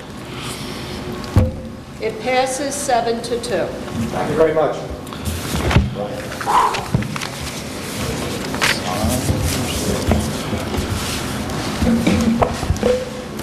Next case, Mark and Susan Traeger, 118 North Mansfield Avenue, Block 314, Lot 15, in the S30 District, to grant a C variance for side yard setback, building coverage, swimming pool setbacks, and possibly others. Taxes are current, and proof of advertising and notifying is satisfied. Mr. Rubin? Roger Rubin. Yes, I do. The subject property is a 1.5-story split-level house on a hill on a lot of 61.5 by 80 feet, totaling 4,920 square feet, in a zone that requires only 3,000 square feet. Currently, the arrangement is as follows. The lowest level on the right is the garage and mechanical laundry room with bathroom. Then up steps to the left to the main living level containing living room, dining room, kitchen, and sunroom. Then a few steps up over the garage to 2 bedrooms and a bath. And finally up to the left for a master bedroom suite and bath. The proposal per the Cohen Architect plans and Ponzio site plan and zoning schedule includes elimination. Guys in the back, we're trying to, you're a little noisy. Thank you. Could you clear them out? Okay. The proposal... Would you guys go outside? The proposal per the Cohen Architect plans and Ponzio plan include elimination of the bathroom at the lowest level, a living room enlargement toward the front, the creation of a roofed porch at the left front corner of the house in front of the existing sun porch, a new first-floor bathroom at the rear of the sunroom, and a top-level enlargement which includes a 4th bedroom and an additional bathroom. Also included is a total architectural transformation of the house in terms of style, modern aesthetics, and materials. Finally, a swimming pool is proposed in the rear yard which does not meet setbacks for pools. Variances required are side setback regarding the roof over the new covered porch, 10 feet required versus 5.4 feet as shown. Combined side setback variance actually is not required, as the principle of combined relates porch to porch, and there is no porch or the reverse or garage side of the house. So it's a left side setback for a roof over a patio. The second variance is for building coverage. 30.4% is permitted. It is now 29.5%, and it would become 32.0% if approved due to the front living room projection and the rear bedroom projection. And last, the swimming pool setback, 10 feet is required to the side and rear property lines, and it is proposed to be 6 feet to each. Comments? Regarding the porch roof, it is at least 25 feet to the house to the left, and that house is set forward of the applicant's house. The distance, positioning, and intervening vegetation make this quite small roof feature innocuous in terms of any potential detrimental impacts. Second, on the building coverage question, while not exactly de minimis, it is a small overage, and the board should consider the extreme oversized front and rear setbacks, the overall modest height of the house, and the aesthetic upgrades. The board considers whether the additional mass impacts neighbors, and site inspections should indicate that there would be minimal or non-existent impact due to the factors described above. 3, the architectural improvements to the house are quite dramatic and will be an additional benefit to this already high-quality neighborhood. 4, the swimming pool setbacks must be evaluated based on your site visits on the 3-pronged criteria of safety, noise impacts, and privacy. In addition, the required 5 or 6 foot complete fence enclosure must be provided as a condition of approving, requiring 8 sets of revised plans. The revised plans should also specify that the rear poolside patio be installed permeably on sand as is required by the code. Revised plans should also clarify the porch roof not clearly shown on the architecturals. That's it. Excuse me, before we get started, for the record, Mike Cristoli recused himself from this case, and if this is possible for the last case, Brenda Taub recused herself. Good evening. Brian Callahan of the law firm Callahan Thompson Thompson on behalf of Mark and Susan Traeger for 118 North Mansfield. We have two witnesses. Initially, we have Bill Cohen from the design team and Tom Days, who is making his first application before your board from Arthur Ponzo's office. So please be nice, as you always are. So let me have sworn in first, Jackie.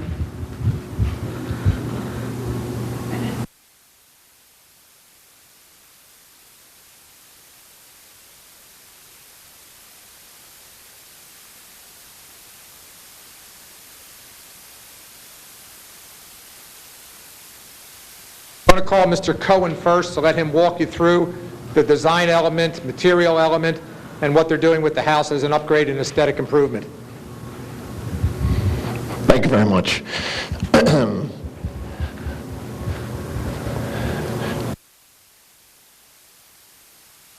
As far as this renovation is concerned, initially there was talk of perhaps doing a tear down for this property, and after reviewing the home and all the benefits that this house has, it was decided that it would make sense to do more of a renovation as well as a front elevation modification to be more in concert with current stylistic times. In terms of the house, what makes it very unique is, and the engineer will testify to this as well, is that the house is on a very wide lot. It's about 1.5 times wider than the two homes to the right, which were also recently renovated or built in the last few years.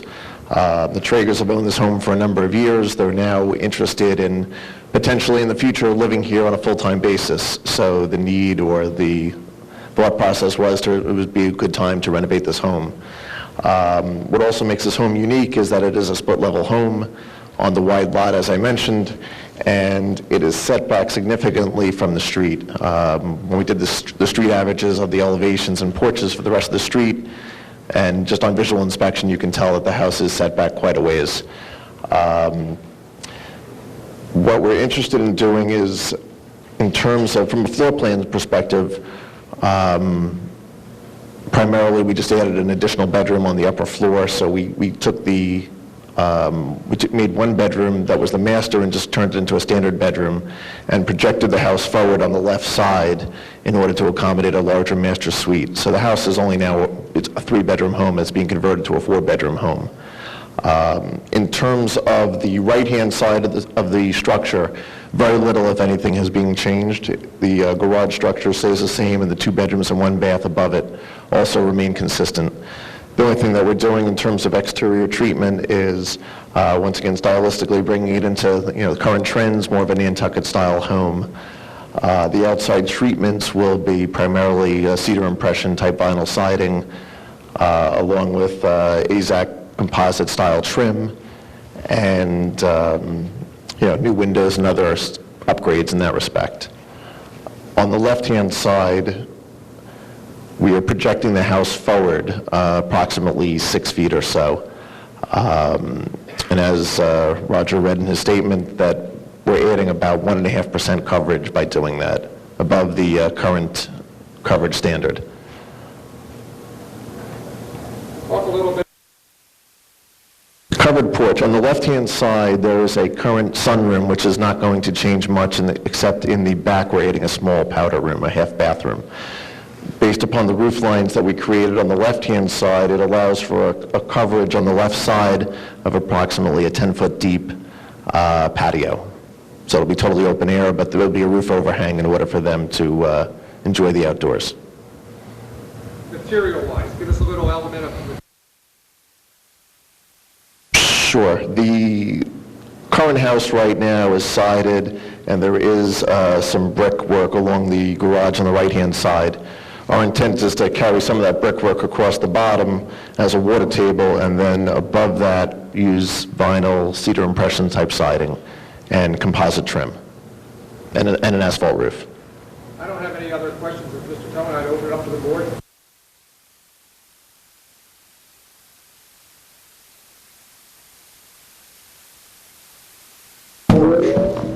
The whole porch isn't covered with a roof, is it?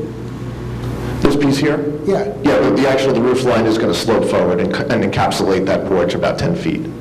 Well, because Project forward off the side elevation shows it just coming out of... Yeah, that was actually noted in Roger's report, that it was a little confusing in the drawing, but the fact that we just got the comments a day or so ago, we didn't have a chance to update it yet. Yeah, that's the point. That roof line will be skewed just slightly to encapsulate or cover that porch.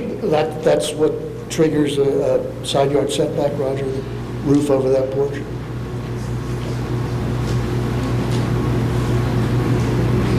Did you hear it? Is that what triggers a side yard setback variance, the fact that... The roof. Just the roof over? Yeah.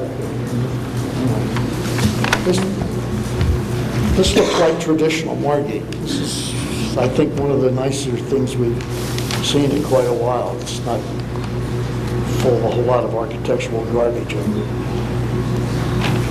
Phil, I have a question for you. The retaining wall that was built by the builder next door when he built its subdivision, you're removing that walkway and the staircase? No, on this side, we plan on maintaining it.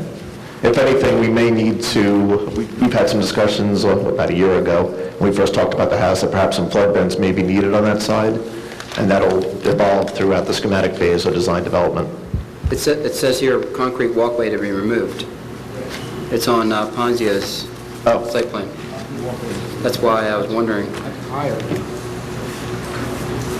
Craig, you have to put your mic on. You got to use your microphone. Concrete walkway to be removed right here, along the side of the house. That's an upper elevation too, Jim. Yeah, I know. You know, It may need to be modified, but I know regardless, you are going to need steps because the house is on a hill. Okay. The only reason why I asked that is that retaining wall was based on that concrete walkway. So if you do, I'll talk to you about it when you submit the Sure. permit. I know there's some issues with the house next door when that was built and how they're all interconnected to each other, so it still needs to be developed through the design process. Thank you. That's all the questions I have. Let me call Mr. Davis.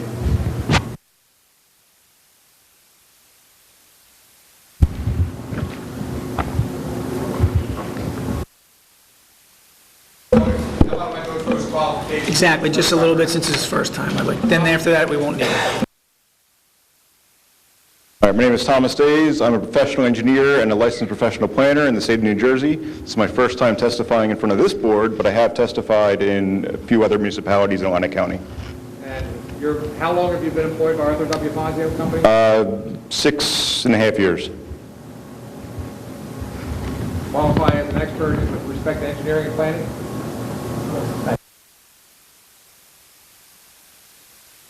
The site plan and give them a little idea of the variance relief that we're in. All right.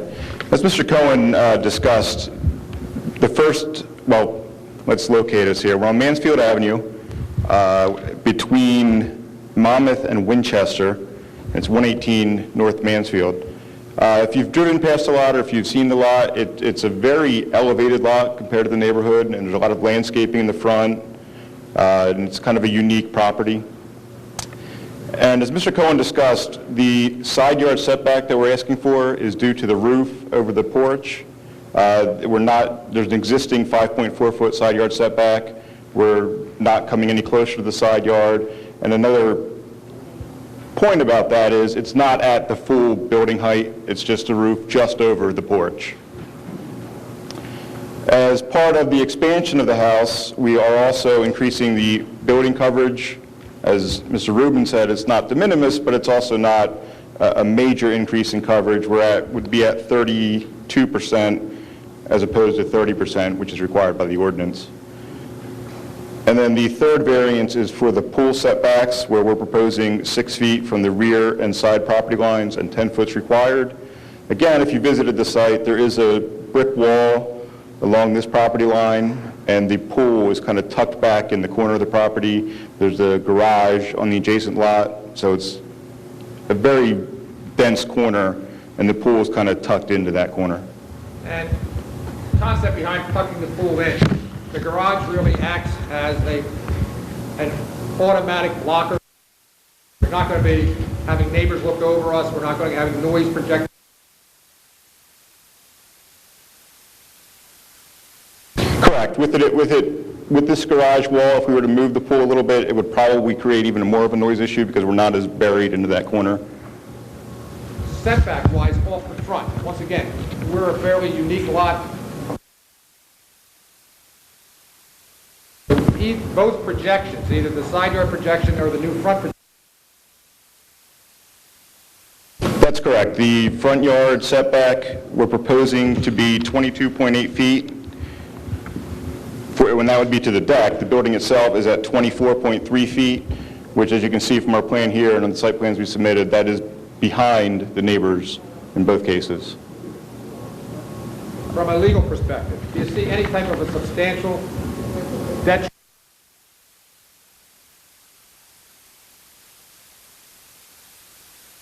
Not at all.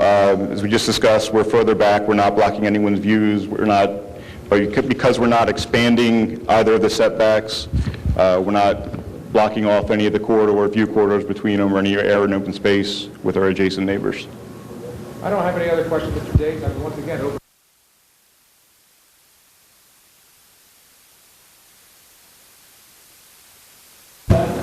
To the back property line to shield the pool from the neighbors?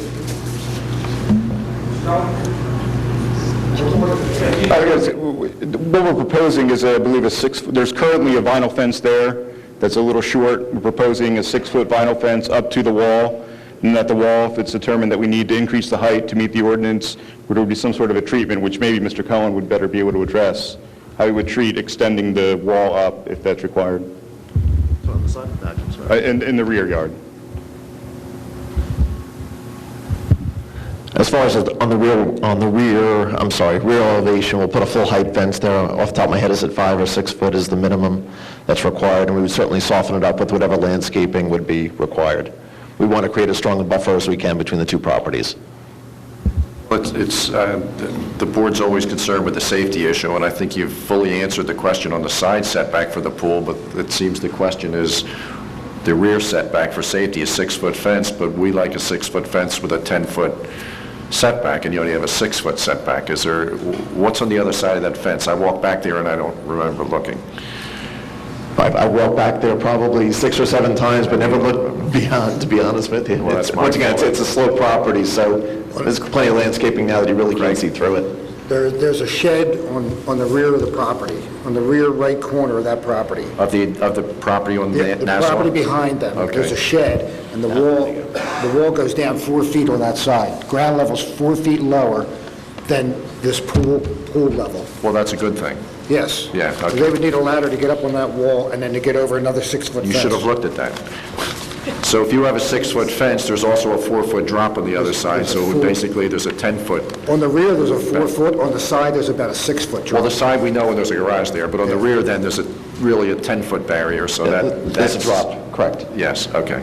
Thank you. Thanks. My question was, what was my question? I'll get back to you. I have a question. Where's the equipment going to be for the swimming pool? Sorry. The equipment for the swimming pool. The equipment for the swimming pool?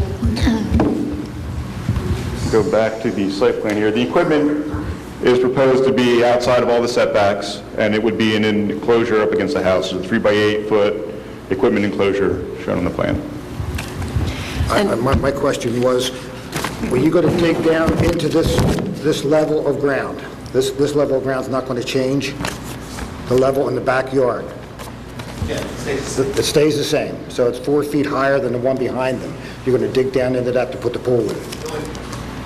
I'm sorry. The actual elevation of the backyard is not going to change, with the exception is there is, let me pull the pictures back again. Because the walls are holding all your dirt into your property. Right now, if you look at this photograph over here, actually, there is a little bit of an elevation change about 4 feet off the back of the house. We're looking to eliminate the tripping hazard at a very minimum, that's all. Because this backyard is higher by 6 foot on the one side, Right. and at least by 4 foot on the rear. So if you were to move those walls, were you going to keep the walls there? Yeah, we're looking to maintain the entire perimeter, yes. You're keeping those brick walls? On the side, yeah, And the rear? Well, I'm sorry, which area are you referring to? Brick walls on the rear, on the other side. Yeah, that fence, on the other side of that fence is a brick wall going down, holding all the dirt into this yard. Right, there won't be any change in any of the retaining walls So or anything like that'll that. stay the same? That'll all That's stay my the same. question.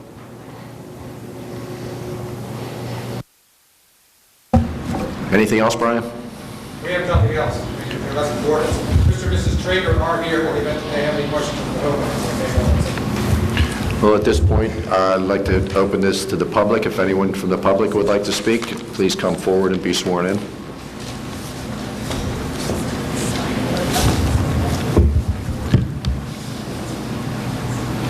I'd like to say I have your full name. You take the microphone from the, who has the microphone? For 116 North Mansfield. Okay, and what is your first name? Vivian, and my Please raise your right hand. You swear the testimony you're about to give is the truth, the whole truth, nothing but the truth. We are neighbors. Pick up the microphone, please. We are neighbors of the Traegers, and we are delighted with this project. It is not massive. It is to their liking. It will make them happy and improve their lifestyle. That's what we want, and it will be an improvement for the street and the neighborhood. And my husband and I both we're just in favor of it. So we hope that you'll pass it. Make them happy, make them stay. Will you be happy? Oh, yes. Okay, then, thank you. May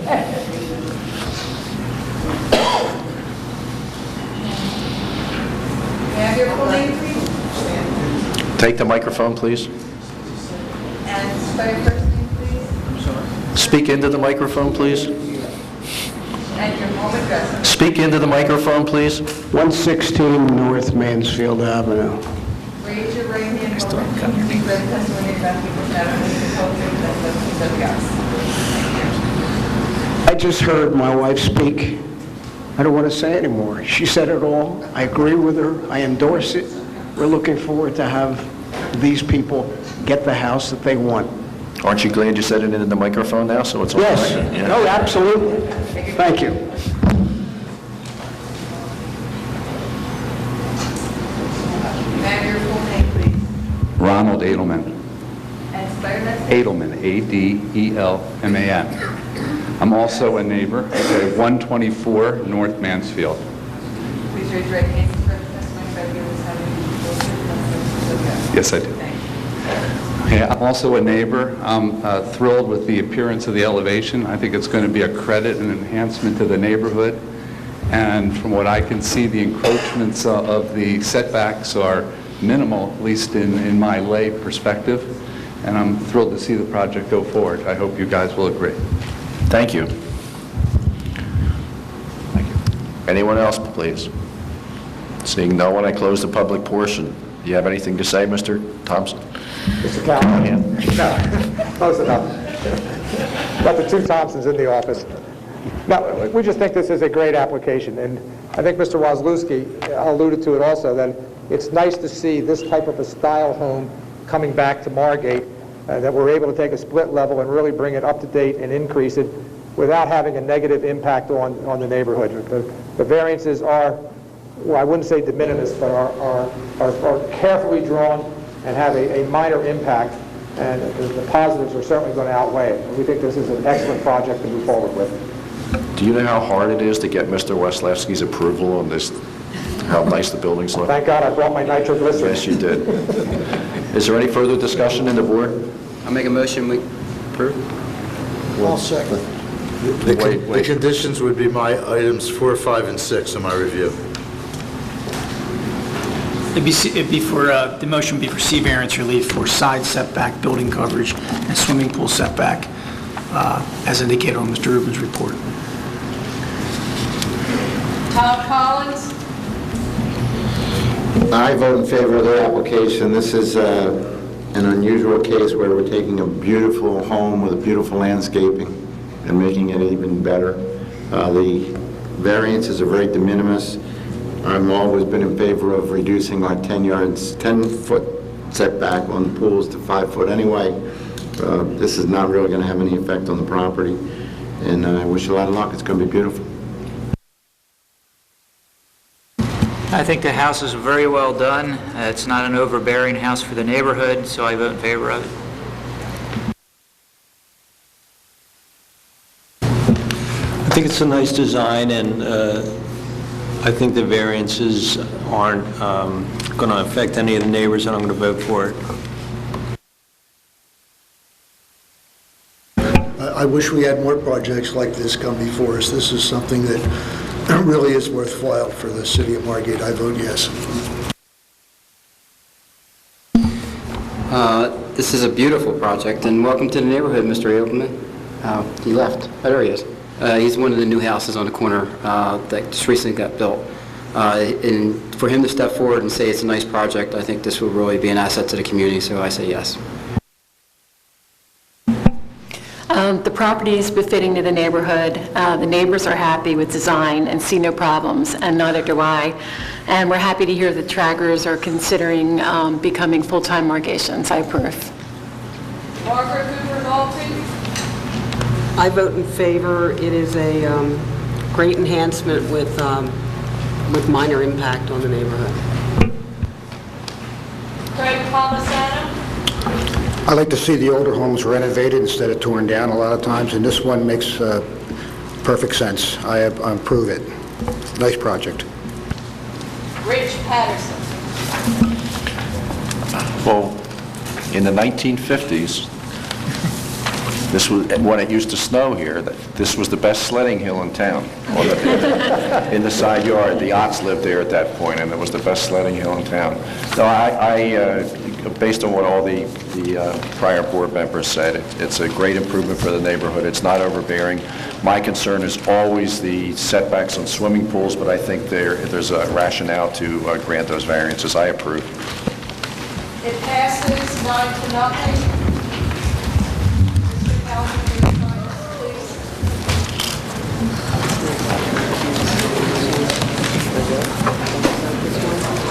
sign this,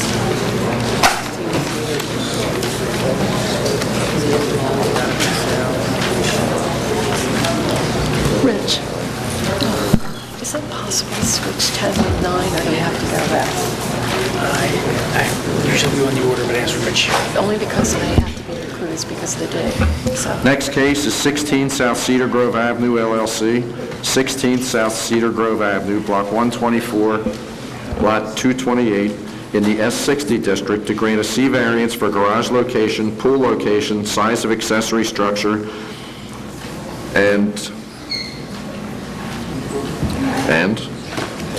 taxes are current, and proof of advertising and notifying is satisfied. There is no water. There is no water?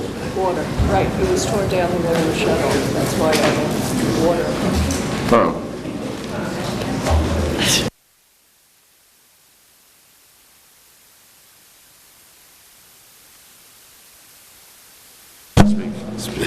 Roger Rubin.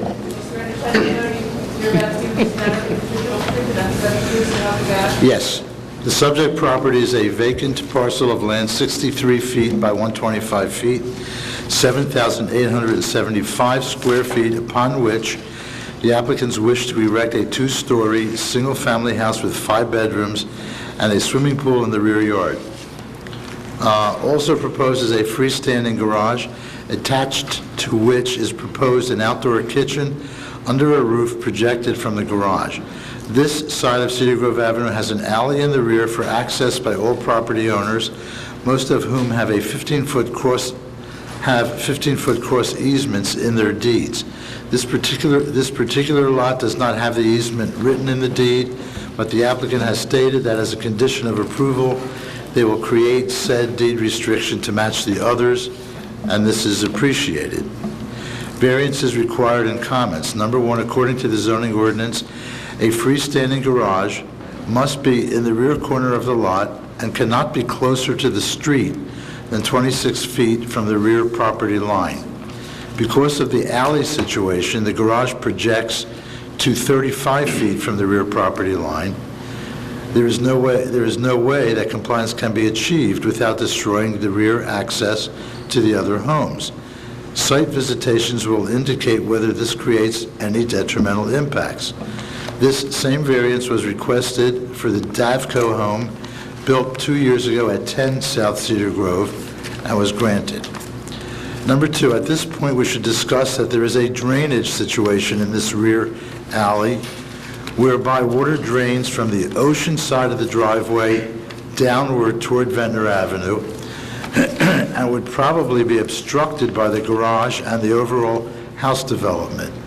We asked the applicant to be in touch with our city engineer to discuss how they, the applicant, will capture the drainage from the ocean side of the driveway and combined with its own drainage, directed all to Cedar Grove Avenue. Excuse me. This will also alleviate the problem caused by the above-mentioned Davco house, where water continues to be a problem upstream of its projected rear into the alley. The applicant should speak about his progress on this matter, and the board should make a condition of this application that the engineer receive plans that satisfy the problem. Number three, there is a variance for the height of accessory structure limited to 9 feet. The appendage to the garage covering the outdoor kitchen scales about 12.5 feet above grade. Number four, pool setback. The ordinance specifies that pools be 10 feet from side and rear property lines, and at least part of this reasoning is for safety, kids climbing fences and not dropping right into a pool. We interpret this as meaning 10 feet from a fence if the fence is inside the property line. This was the interpretation at the Davco house, and they designed the pool 10 feet from the fence, which is at the same location in the alley as the present case. The board should, of course, consider the safety aspects of a pool just a couple of feet from the fence. I was informed after I wrote this review, by the way, that the applicant will present tonight a revision, and I believe that revision will be a full 10-foot setback. That is incorrect. As Mr. incorrect? Rubin. 8 feet would be the setback on that. Okay, then there's a revision which would make it 8 feet, not 10 feet. Number five, the applicant should specify on revised plans where the first floor will be with respect to FEMA elevations. As the staff committee application precedes the recent FEMA changeover, the applicant may use the old ABFE, or they may use the new BFE plus 1 per ordinance 1-2013, or they may wait until the passage of the ordinance proposed by this board 2 days ago and use the new BFE plus 2. In either case, it must be specified. Number six, an attractive flood-resistant house is proposed, and the applicant's willingness to assist in the drainage issue is greatly appreciated. Finally, any non-waivable conditions of the city engineer should be satisfied. There is a city engineer letter attached, but I believe this letter was written prior to Remington and Vernick receiving the actual specification for the aforesaid drainage that I previously mentioned. There needs to be more of a review when And it we gets that. understand that, and Mr. Barnhart, who's here, has been in touch with Remington and Vernick and will continue to do so as part of the process. Okay. And we understand that's a condition of approval regardless. Since they're done? Yes. Again, Ms. Gubernaldi has recused herself from this case.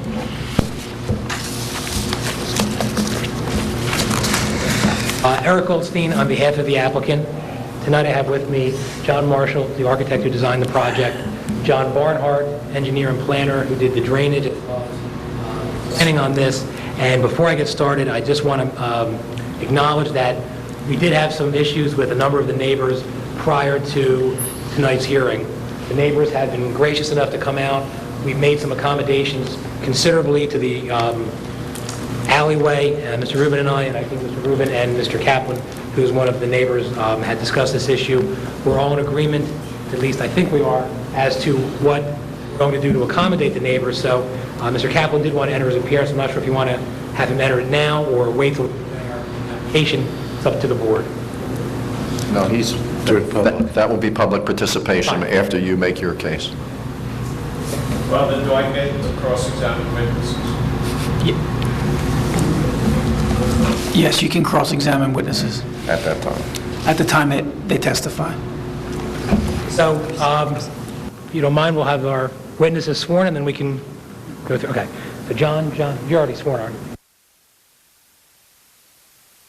Jeff Callender, representative, the LLC managing member, is also here.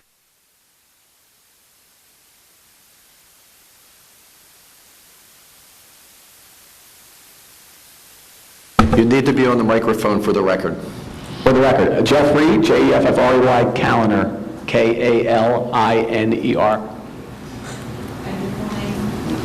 John Marshall. John Barnhart. Please raise your right hand. Please swear the testimony you're about to give tonight will be the truth and nothing but the truth, so help you God. I do. John, would you please give the board your professional credentials? You're a licensed architect in New Jersey, correct? Yes. Okay, and how long have you been practicing in New Jersey? Practiced in New Jersey for 10 years. Yes, you designed this project? Yes. Okay. Why don't you walk us through, take the microphone, the aesthetic design, and exactly how the project's going to sit on the lot, and what we propose in 16 South Cedar Way? Good evening. This project at Cedar Grove Avenue, at 16 Cedar Grove Avenue, is going to be a new home. Currently, the existing home had been demolished, so we have a new plot of property to work from. The 3,750 square foot home consists of 5 bedrooms, 5.5 baths, as was noted in the minutes that Roger spoke. The home itself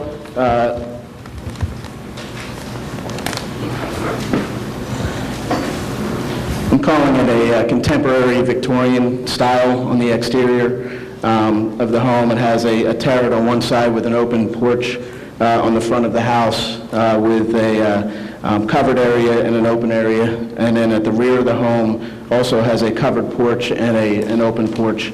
The character of the home is consistent around all 4 sides, so that the front and basically all of the views of the home are going to be appreciated as you're walking down the street and passing through, as well as in the rear yard when you're looking back at the home, when you're sitting in what we're calling the oasis with the pool and the garage and the way that the outdoor kitchen is going to situate and the decks. It's really going to create a nice atmosphere in the back of the home.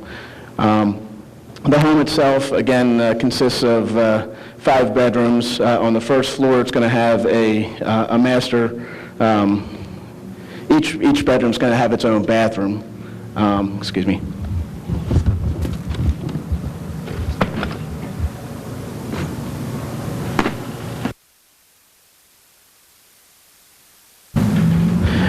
And then, so on the first level, you're going to come up, because the first floor of the home is now going to be at the new elevations per the new regulations. So you're going to have a porch, you're going to come up a few steps to the front porch, come in the entry along the one side of the home. You're going to have living, kitchen, great room, all open, be able to look through the entire home from front to back. And then along the one side, you're going to have a sitting room and then a first floor bedroom.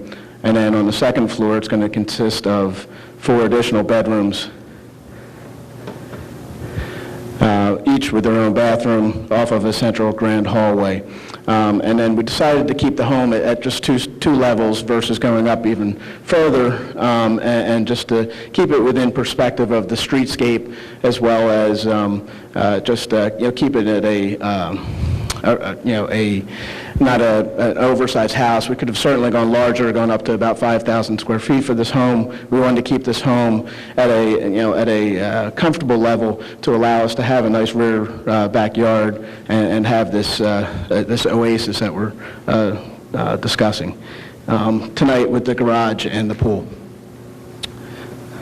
This is a depiction of what the garage is going to look like. It's also going to have the same character as the home, and then it's going to have a covered area where we're going to have the outdoor kitchen, and the garage itself is 300 square feet, so it's under the 450 allowed for this accessory use.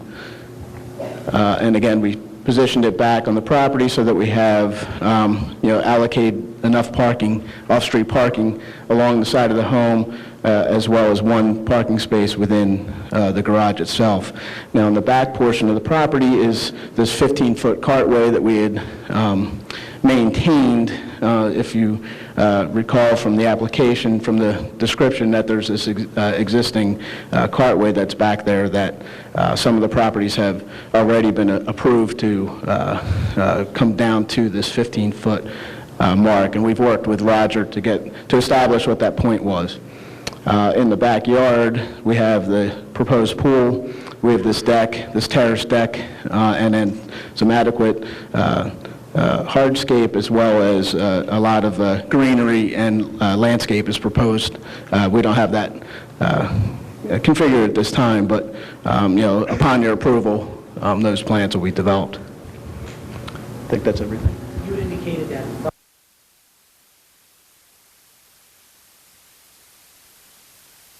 Indicated that the property is going to be FEMA compliant with the new flood regulation. Yes, that's correct. I believe that's all that I will have. I don't know if Mr. Kaplan, you wanted to ask some questions? Yes, I do. I am Mark Kaplan. I'm an attorney.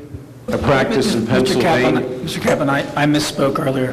We're going to let them present their case, okay, and then we're going to let you cross-examine each witness. I really would object to that. I'd like to cross-examine each witness as they testify so that I can remember exactly what was said. All right, well, I note your objection, and please hand the mic over because you're not allowed to cross-examine right now. And why is that? Because it's not public. Because I don't want you to cross-examine right now. That's that's the procedure of this board. Okay. Well, I'd like to enter... Or you could just waive your cross-examination if you object. I'm not going to waive... Then you will follow what the board does, correct? I'd like to enter my appearance. Thank you very much. Is that okay? Yes, you can enter your appearance. Yes. I'm Mark Kaplan. I'm an attorney licensed to practice in Pennsylvania. I live at 20 South Cedar Grove. I have all of our neighbors here at 18 South Cedar Grove, 14 South Cedar Grove, everybody around this property. Okay, well, are you going to enter your appearance? I am, if you will allow me to enter my appearance on behalf of my neighbors as well as myself. Well, your neighbors can enter their own name at public portion if you like that. Do you represent all your neighbors? Yes, as long as I get to cross-examine, that's fine. I promise you will get to cross-examine. Thank you. May I make one comment, Mr. Chairman? I think we've reached an agreement, and when I spoke to Roger this morning, he said if we've reached an agreement to try and do this quickly, if you would like Eric and I and Mr. Callender have an agreement. That would be wonderful. If we knew that, it would have been a lot easier. Okay. Is there an agreement at this point in time? Yeah. Okay, thank you. Do you mind? If there's an agreement, I don't know why we're cross-examining witnesses right now. I agree with you. I agree with you. I just didn't know how you were going to conduct this, that's all. Okay. Mr. Callender and the neighbors have come to an agreement. We've spent a lot of time talking about it. He went home and we have a small sketch that he prepared that I think that we could describe, and it would tell... Would you like me to mark that so it's part of the record? I would. Here's a number of copies. Thank you. I appreciate that. I'm going to mark this as, is it okay to mark it, Mr. Goldstein, is it okay to mark it applicant or joint exhibit 1? Applicant 1 will be fine.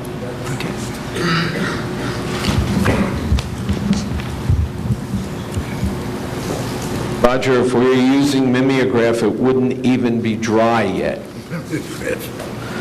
So if I can hold it up,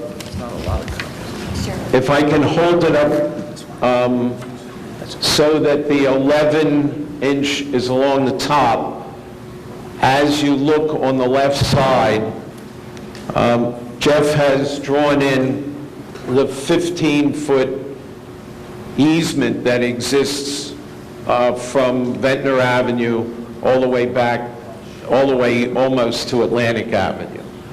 What Mr. Callender has agreed to do is, first of all, move the garage that on this drawing over here on the board, AS1, is right along the garage, right along the driveway, which is what we really all object to. He has agreed to move the garage back 18 feet. So we would have the 18 feet and the 15 feet, and it would preserve our view shed.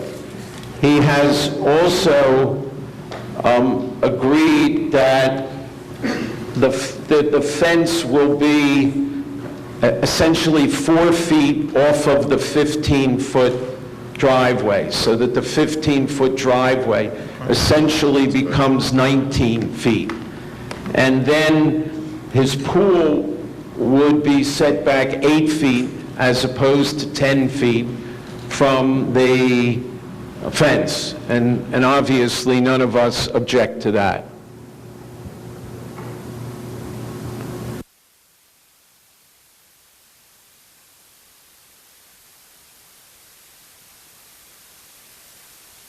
It may, that's up to Mr. Callender. We're not objecting to that. He just did this hand sketch today at 4 o'clock, so. The answer is, I'm not doing the accessory structure. Do I plan to have a grill? Of course, but the accessory structure. It's out. It's eliminated. Right. So what will the dimensions of the revised garage be? 26 by 12. It's narrowed to 12. Right. Got it. On the 19 feet, would that be a permanent, would that be added to the deed restriction, that extra 4 feet? No.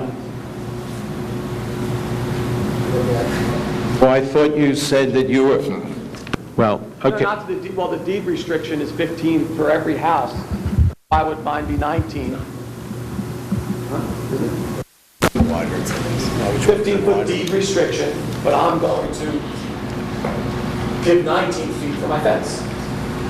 Okay. So it would be part of this variance application, it would be a condition of this variance application. That he could not move it back to the 15 feet. Pardon me? That he could not move it back to the 15 feet. That's correct. He would own, the restriction would be 15, but he would agree to give the extra 4 feet as part of the neighbor's concession. Okay. That was my question. Okay. Because I want to go home and have dinner. Roger, when we talked this morning, there is a separation requirement between the garage and the building of 5 feet. In order for Mr. Callender to do what he has agreed to do, for some part of it, it would be 3.5 feet instead of the 5 feet. You misunderstood. The minimum required is 3 feet. Pardon me? The requirement is 3 feet, not 5 feet. Well, then it's great that he doesn't need it, okay? Right. Which either way, we thought we saw 5 in the code, but if all he needs is 3, then he does. They inadvertently placed 5 on the plan, which was erroneous. It actually is 3. Whatever. We are also, so this board understands, we are very, very concerned about the drainage. The situation at 10 Cedar Grove has been a disaster from a drainage point of view, and I'm glad that the city engineer and Roger picked it up. I don't know what comments were made by the city engineer, but I understand that there were some comments made to the design, and that's going to be changed. We just want to make sure, as best as can, that water is picked up. The water really flows, it's shown on these drawings, from the ocean side, and it's got to be picked up. So I'll leave that to the city engineer. The other part of what happened at 10 Cedar Grove is somebody put up the ugliest fence imaginable, and Mr. Callender has agreed to put up a different kind of fence, one that would be open and not as intrusive as that. I've put one up on my pool, and Mr. Callender's agreed to do something like that so that it would have space between it. I think the other thing is that you should know that Mr. Callender's got the right to do it, but we have never had parking. We've never had parking cuts on Cedar Grove until 10 Cedar Grove. He's got the right to do it, so we're not going to argue about it, but he's agreed to work with the Giulianos and try and put a landscape separation between his driveway and the side of the Giulianos' property. They're at 18. So I'd like to go home, and I'd like you to grant him his variances on these conditions, if you don't mind. I would just like to hear from the neighbor at 18 South, because that's where this garage is moving forward. If we could, He's 20. I'm sorry, Roger, if we could, now I'm assuming, Mr. Goldstein, that your experts are going to make the presentation with those Correct, and my concessions in experts mind. certainly are going to So we can get back to testify the presentation now. as to then the we'll go positive public. and negative criteria, because obviously the board needs a record over and above the agreement of the neighbors. So yes, we will continue with the presentation, depending on how the neighbors want to. Well, we're not going to do a public portion yet with the neighbors. Understood. We're going to now present it with the Just so that you understand, I do not believe that the C variance criteria can be met because there's no public benefit here in what's being done. However, we want to get past that. We want them to build a house on those conditions.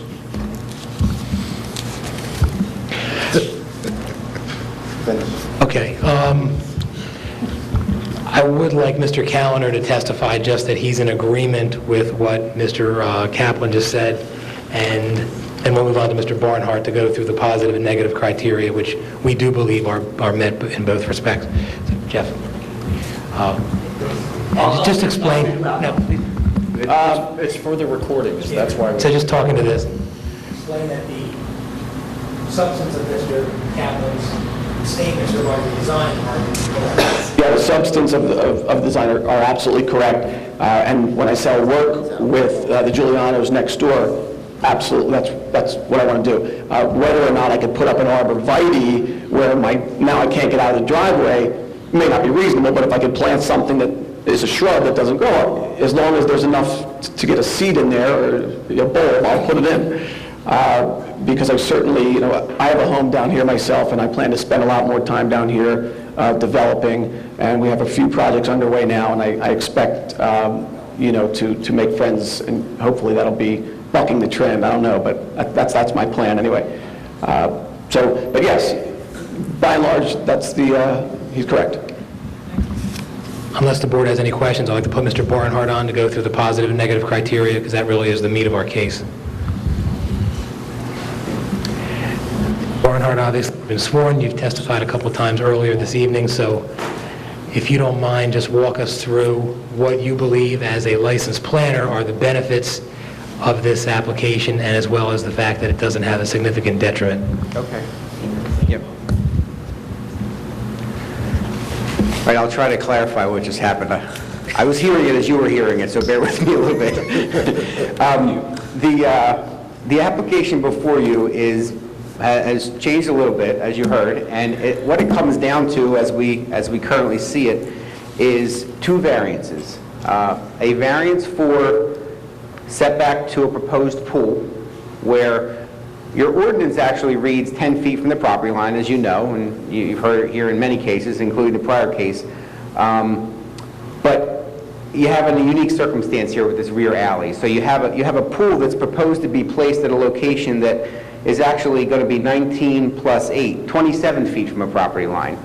But you've always interpreted your ordinance to mean 10 feet from the fence, so that you have that area of safety from the fence. The proposal is a setback from the fence of 8 feet to the pool.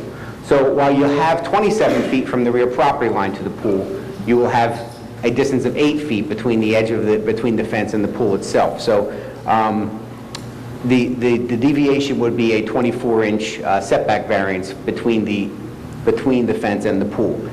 And the second variance that is being requested, based on the agreement, as I understood it, is that the proposal is that the rear fence will be set back from the rear property line a distance of 19 feet, which would establish the fence line location and ultimately the limit of the passable alley at that location. And the total depth from the rear property line to the rear of the garage will now be 33 feet. Everybody agree with that?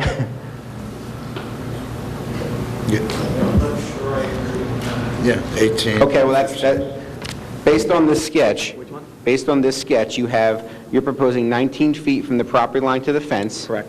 And what you had shown here is a 15-foot from the property line to what you're considering the edge of the drive aisle, and then another 18 feet to the garage, which would give you 15 plus the 18, or 33 feet. Just to clarify, from the property line, 19 feet, the 15-foot mark is just to show that's where it was. Okay, but I'm trying to establish the garage depth. The garage depth is 15 plus 18 is 33. Okay. All right. So the proposal is that the garage will be 33 feet from the rear property line. This is a first for me, by the way. Would be 33 feet from the rear property line.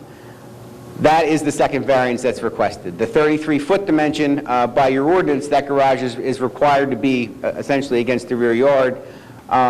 So you have a deviation with regard to the required maximum rear yard setback as opposed to the minimum rear yard setback that you're used to hearing. So there are the two deviations. That's what we're down to at this point as we understand it on the agreement between the neighbors. So why are they justified?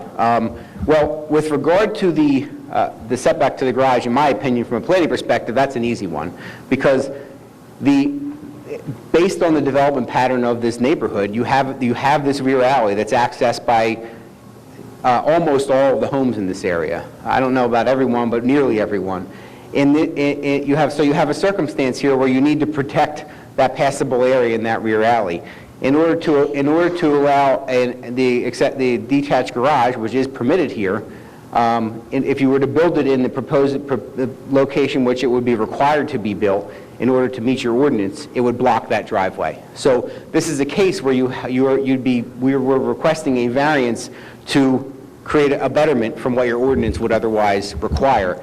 It's a common sense analysis. You have a situation here where we're proposing to put the garage in a location that makes it work properly for the neighbors and for the conditions that are in this area. It's fair to say that if they didn't get the variance, it would be much more of a detriment. Just for establishing on the record, it's fair to say that if they did not get the variance, it would be much more of a detriment to the alleyway than if they did get the variance. Yeah, that's exactly correct. And this is a case, and you don't see this a lot in C variances for single-family houses, but this is a case where this is a benefit to this neighborhood. Benefits to the community are difficult to talk about, on single-family lots especially, but this is a benefit to the community to set this house, or to set this garage in the proposed location. And fortunately, what you've heard is you've heard a neighborhood that's talked about it, discussed it, and come to an agreement. So I think hopefully it's something that everybody's happy with at this point. The second variance with regard to the pool, it's a 2-foot deviation. They are proposing to have 8 feet between the fence and the pool. Keep in mind what you have on the other side of the fence. You don't have any homes nearby. You don't have any windows nearby.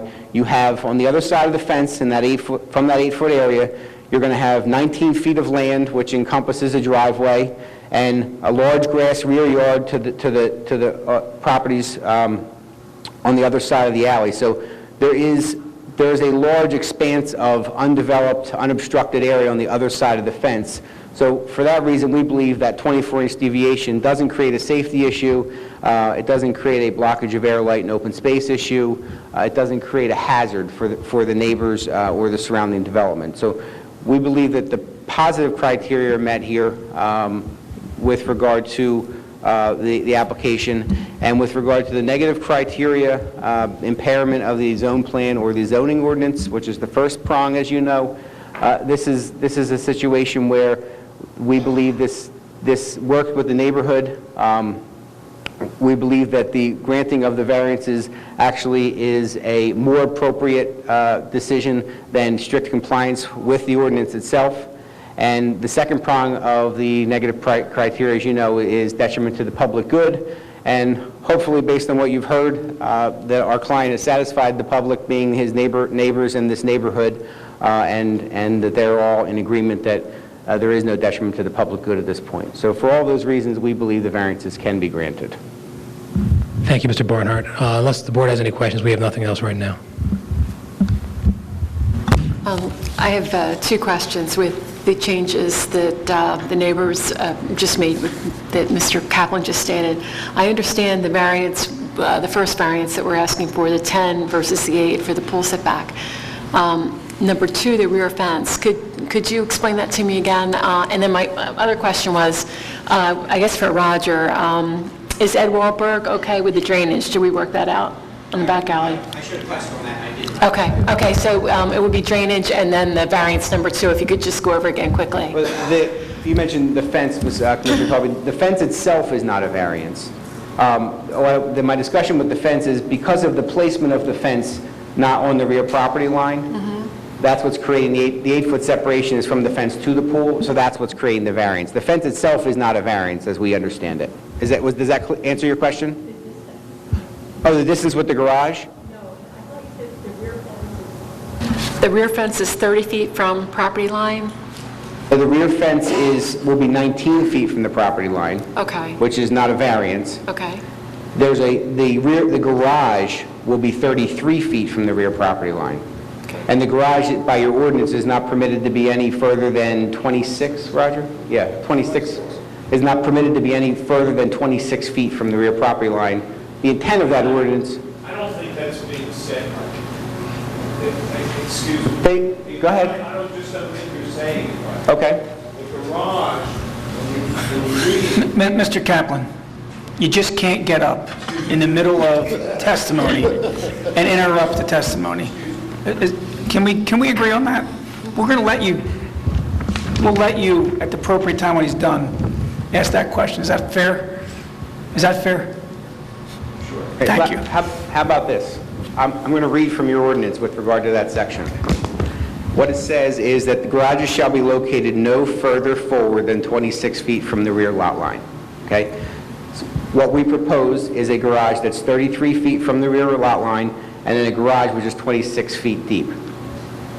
Okay, so and maybe this is what Mr. Kaplan is getting at, is that the variance technically is measured so you have 33 plus the 26, so you would actually have 59 feet from the rear property line to the front of the garage. I assume that's what he's... Okay. That's correct. So that's the way the ordinance reads. The dimension, if you to compare to the 26 feet, is 59 feet from the rear property line to the front face of the garage is what the proposed dimension is as per the agreement. That's why we let him testify first, because he answered your question. Okay. I'm sure we could. Thanks, John. And then drainage, and I'm good. Okay, yeah. And the last thing is, you can see from this plan, I was scratching on it as there was discussion, but you can see from this plan, our office has done a detailed analysis of the grading of this alley, as well as Cedar Grove Avenue. We submitted a first draft concept to Remington and Vernick, and Joe and Ed were able to go out to the site, look at some things. They had some comments for us. We're going to go back with a second round of a plan to satisfy their concerns based on their site inspection.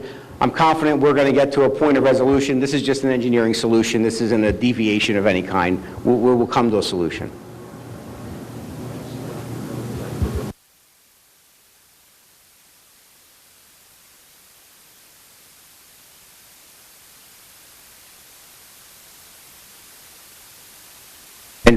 John, are you saying then that all your drainage solutions are contingent upon Remington and Burns' approval? So if we absolutely, yeah, we have to satisfy your requirement. Yes. Okay. And frankly, the changes this evening actually slightly modify what's in my head as far as because we're now repositioning buildings and things which all affect how I'm routing.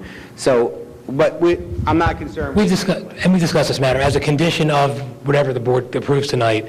Remington and Verdict's going to look at the plans, and we're not going to build anything unless Remington and Verdict approves those plans, drainage plans. Yeah, I have a few little housekeeping questions. Obviously, there's going to be a parking space coming from the alley into the rear of this garage. So it's a two-face garage. You'll have doors on both ends. Do I understand that correctly? My understanding, just from speaking with you prior, was that you did not want that, so we're not going to. Okay. You're showing a parking space from the alley, so that'll just be to the rear wall of the garage? Correct. Okay. Just wanted to clarify that. And just for the record, the garage is 12 by 26, because it doesn't show that dimension. And again, for the record, Mr. Barnhart, I don't know if you've had time to check it. 12, yeah, but the 26 was not on there. Oh, okay. I don't know if you've had time to check it, but we wouldn't want any unintended consequences of additional variances created by this. So the record will show that none of that cannot happen, including, for example, John, would a landscaping variance be created by the parking space coming into the rear of the garage, which now has to be paved? So I guess the condition of the board would be that there be no additional variances created, whatever that changes have to take place to the site plan to make sure that that happens. If you don't mind, we meet the parking requirements without that space. I'm not talking about the parking requirements, I'm talking about the landscape area requirement. Okay. Okay?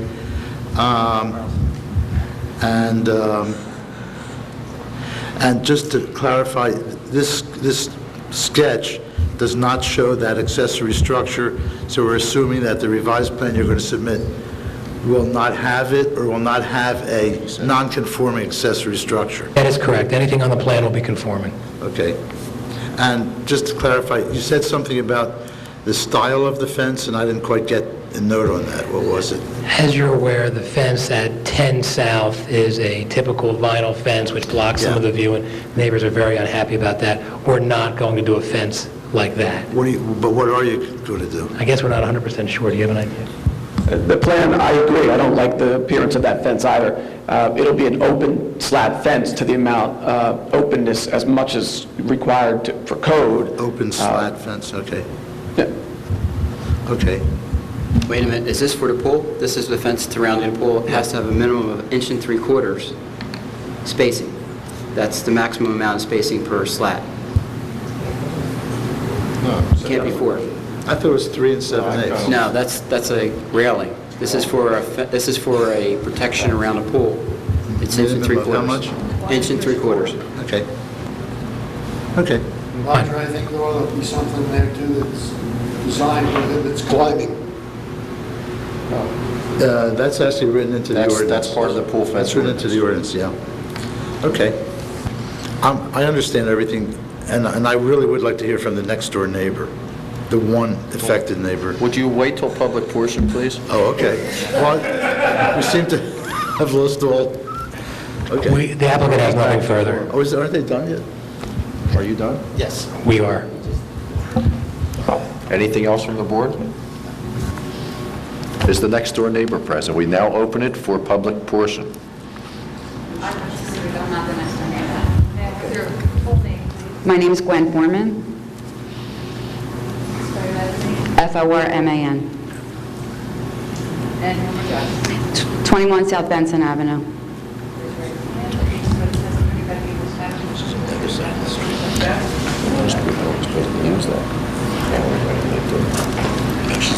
First thing I'd like to say is that I am also a neighbor, and Mr. Kaplan has not spoken to me, has not considered me, and has not represented me in any way. And I have had no opportunity to see this new revised plan. I have no idea what it's really going to look like, but I know that I'm directly behind that lot. I'm probably, as far as overall feel and impact, I'm probably the most impacted. The other neighbors will be impacted by the driveway and the access. I will be impacted by the feel of this property. So I feel very, very entitled to know what that new plan is going to be looking like. I think it's going to be wonderful to have a different house there. I'm very open to that, but I'd like to know. I made a point of coming here with my husband last week to see what this piece of real estate is going to look like. And now, honestly, I'm really upset that the plan happened and Mr. Kaplan has presented it like everyone in that neighborhood has agreed. I'm not there yet. I need to see it. I've got my glasses. I'm ready. We have it here, and I think the major difference which would benefit you is instead of the house being, the back line being 15 feet from the property line, it's now 4 feet further from your property. Okay. I like that idea. There's three benefits. The fence will be 4 feet further away from you. The swimming pool will be about 10 feet further away from you. And the garage will be 59 feet. Where's the garage? 33. Will be 18 feet further away from you than the plan that you saw. Right, the original plan. So the pool will be further, the fence will be further, and the garage will be further. Right. I like that all in concept. Let me just also make a comment about the actual fence and the discussion that's going on, because I frequently walk down that driveway and ride my bike down the driveway, and I have a real understanding of what's happening with that number 10 on Cedar Grove. I see that they have put a line of arborvitaes inside of their fence line, and we are looking at this, what Mr. Kaplan said, ugly fence. So what my suggestion would be is to have the fence put on, and then on the exterior, have those arborvitaes as a requirement, or some type of greenery as a requirement to soften look for everyone. So they're going to have that requirement or suggested requirement to the next door neighbor. I'd like to make some type of suggested requirement of possibly, if the fence is 6 foot high, a 6 foot high arborvitae to be kept up and maintained to keep the softer look so that I can enjoy what's going to be there now. I definitely have concerns about the water and the excess. I think that there is a lot of drainage problem. I see it. I hope I don't feel it at a later date. I hope my landscaping, which has had time to grow in, won't be negatively impacted by excess water. I hope that the engineers will be able to work that out sufficiently so that I don't have to complain later and say, why didn't I realize? But I think overall the project will be lovely. The front of the house looks terrific. I hope the parking situation works for them. And there is no access into that driveway, because I think that that would be a little bit threatening to have cars driving through that closed building on both sides. And I think generally speaking, I think we can all be satisfied, but I'd really like to see the plan in writing and, you know, everything I understand, but I'd really truly like to see it. Thank you for listening. Cross-examine, please.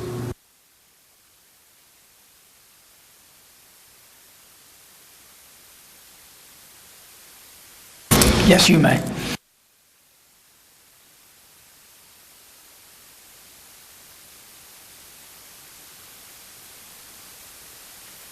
No, it doesn't. And in fact, We may want you to have the microphone so we can preserve this for the record. And the landscaping that you've installed along the driveway is not on your property. It's on property that is on the, off the paved property, but we all own 3 feet beyond the paved driveway. And you've installed your landscaping in that 3-foot area, haven't you? That's not correct. This has nothing to do with the case at present. Please, please sit down. Excuse me. No. This has to do with your bittering back and forth with her. It has No, nothing to do with the case. let me- Her property is not on trial here. But My Mr. Kaplan, yeah, it has to be relevant to the application. What she's done is for code enforcement, if you feel that's the way it is. No, but I don't not- care, that was not my point. Your question is irrelevant to this Okay, so you application. objected to my question. You're not allowed to ask the question, is what I'm saying. That's fine. So she doesn't have to answer it, so go to your next question now. And my point was, excuse me, what I was going to say is, the neighbors do not want the landscaping on the outside of the fence. We want the landscaping on the inside of the fence. On the outside of the fence. Please Pardon sit me? down. Please sit down. Put the microphone over there. Put the microphone back, please.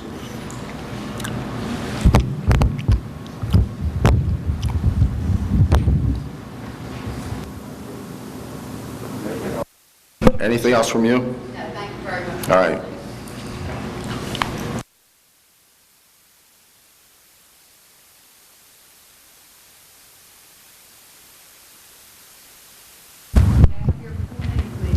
Stephen Schechter, S-C-H-E-C-T-E-R. P-H-E-N. 23 South Benson.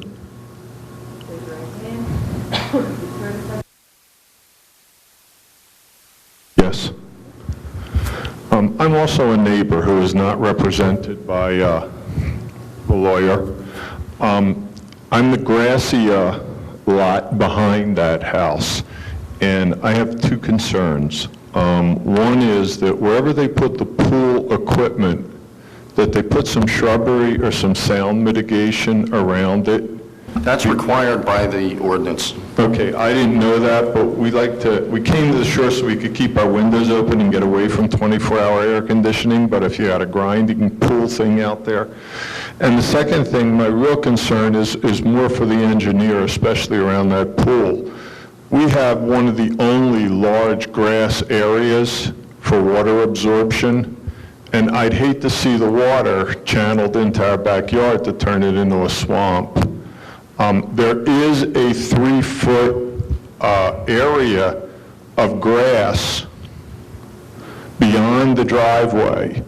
Historically, the people living on Cedar Grove have not maintained it. So the people living on Benson have either mowed it or put some kind of shrubbery there, or else you wind up with a jungle, because they've never mowed it. You know, historically, we've lived there for over 15 years, and we maintain it. I'd hate to see that used as a runoff on the idea that it's their property, because in fact, it's completely attached to my backyard. And in fact, I maintain it. If I could respond, the city engineer letter directed to the applicant states, existing and proposed elevations shall be provided in order to ensure that stormwater is not directed onto adjacent properties or that stormwater is not impounded on adjacent properties due to proposed grading. Okay, that's Our great. engineer has you covered. That's great. Thank you. You're welcome. Okay. Are there any questions? Don't invite him. I believe this gentleman is the next door neighbor. Next door neighbor, no. David Giuliano, And home address, please. 18 South Cedar Grove Avenue. Please raise your right hand. You swear the testimony that you give tonight I do. Thanks for this opportunity. We have, in fact, worked with Mr. Callender to agree to some changes that I think make it much more amenable for us, and unlike some others, I am represented by Mr. Kaplan over here. He's been very diligent about looking after our interests, as you can see, and we appreciate it, because these are difficult things. But the discussion we had with Mr. Callender, in which he said he would move the fence back from 15 feet to 19 feet, helps us a great deal, and I think everyone who lives along Cedar Grove Avenue, it's pretty hard to describe what has happened there, but we're not permitted to park in the front. There's limited parking time-wise. Used to be no parking at all. so everybody built garages in the back. So you need that access from Ventnor Avenue. And when the building at 10 Cedar Grove Avenue was built, it really narrowed it at that point, which caused water damage for their neighbors, and also sort of made it tenuous for us to get through there. There's a really small space between there, and if somebody parks the wrong way, you could technically get blocked. So we worried a great deal about that. So agreeing to move back to 19 feet, and I do agree with Mr. Kaplan again, we don't want shrubbery back there. We really want all that space, and all due respect to everyone else, but at least for our purposes, that suits us. Moving the garage back to 33 feet from the property line also is very beneficial for us in terms of views and being able to, driving views and being able to maneuver in and out. In terms of the driveway from the street, prior to 10, no one had broken the curb, as they say, and so that's kind of problematic for us, but because he has agreed to move the garage up closer to Cedar Grove Avenue and put some landscaping between us, that's amenable to us as well. And, he's agreed to cooperate, so if... This needs to be on the record. Would you please sit down? Anything spoken needs to be on the record. You're disrupting this meeting. I'm asking you to stop and stay in your seat. Anyway, sorry. If he's going to landscape along that's if we can put that into the plan, that's terrific for us as well. If he needs to use part of our property to get arborvitae in there, we can work that out together. We actually do that in the home we have in Wilmington, so good neighbors can work together, and if he's going to landscape it, it's partially on my lot, I'm cool with that. The only other thing that's not captured here, and it's kind of a minor thing, but sort of major for us, is at the end of that fence that's 19 feet back, you said you'd try to, put a little curve there. Even that would be a help as well. Other than that, we think that it's a good plan and will benefit the neighborhood, and we hope that helps. Thank you. Thank you. Anyone else?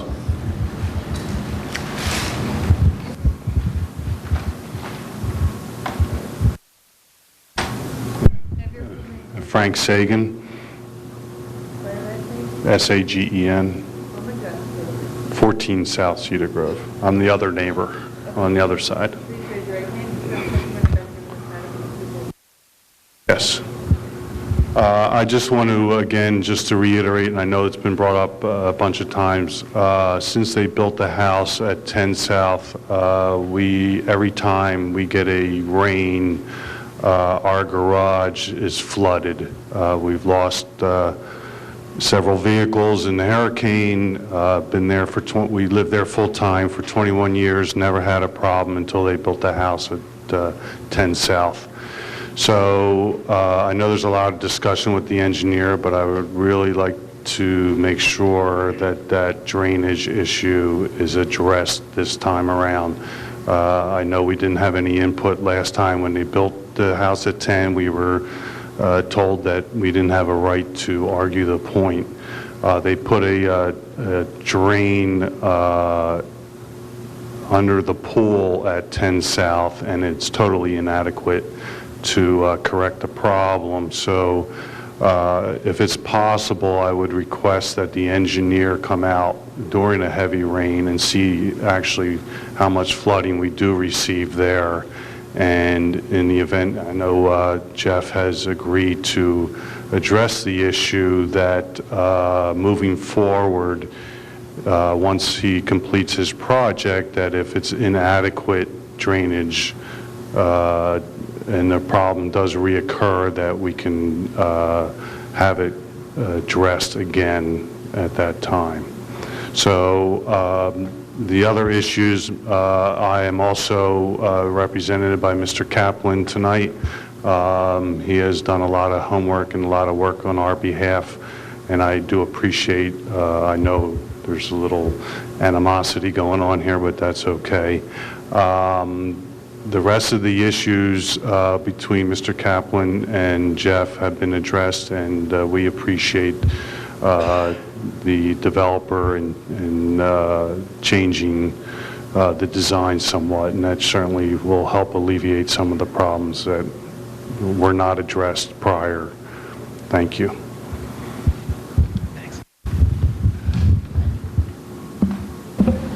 Roger? Yes. Is there anything? Me? No. Is that possible to do? What? If the drainage that the engineer agrees to doesn't work, that they would have to change it, or is that just not possible to do? It'll work. It'll work. I don't think the drainage issue was brought up at that time, and I wish it had been. We didn't know either, I understand, and I think it's an outrage what Well, happened. we've agreed to do the drainage. I don't think we need to debate 10, because this is not the application on 10, this is 16. We've agreed the condition, the drainage will be addressed.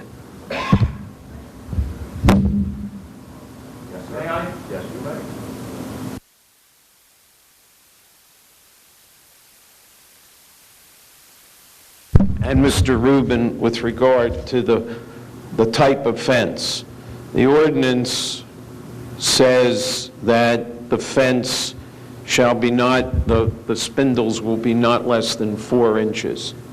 It's right in the ordinance. And it is important to us. We would like that kind of fence. So I'd just like to correct that statement. Thank you. Anyone else?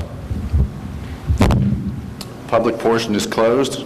Is there any more comments from the board? Any questions? Just one, did we Go ahead. address the height on the garage? Is that still a variance? I think that was on the accessory structure for the garage, and they took withdrew out. that. Okay, good. Stan?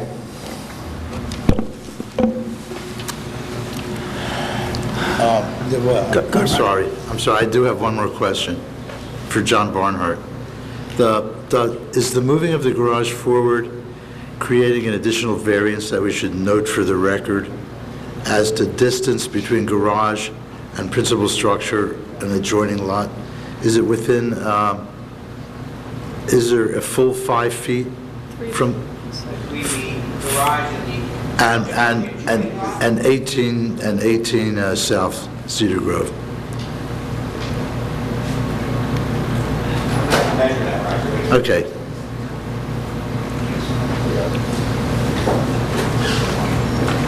Just so the record is very, very clear on that.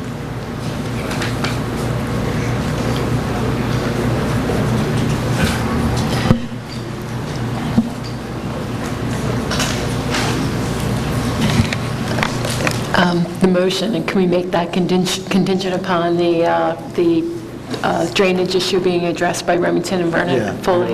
Okay. I'll cite the conditions when we get ready.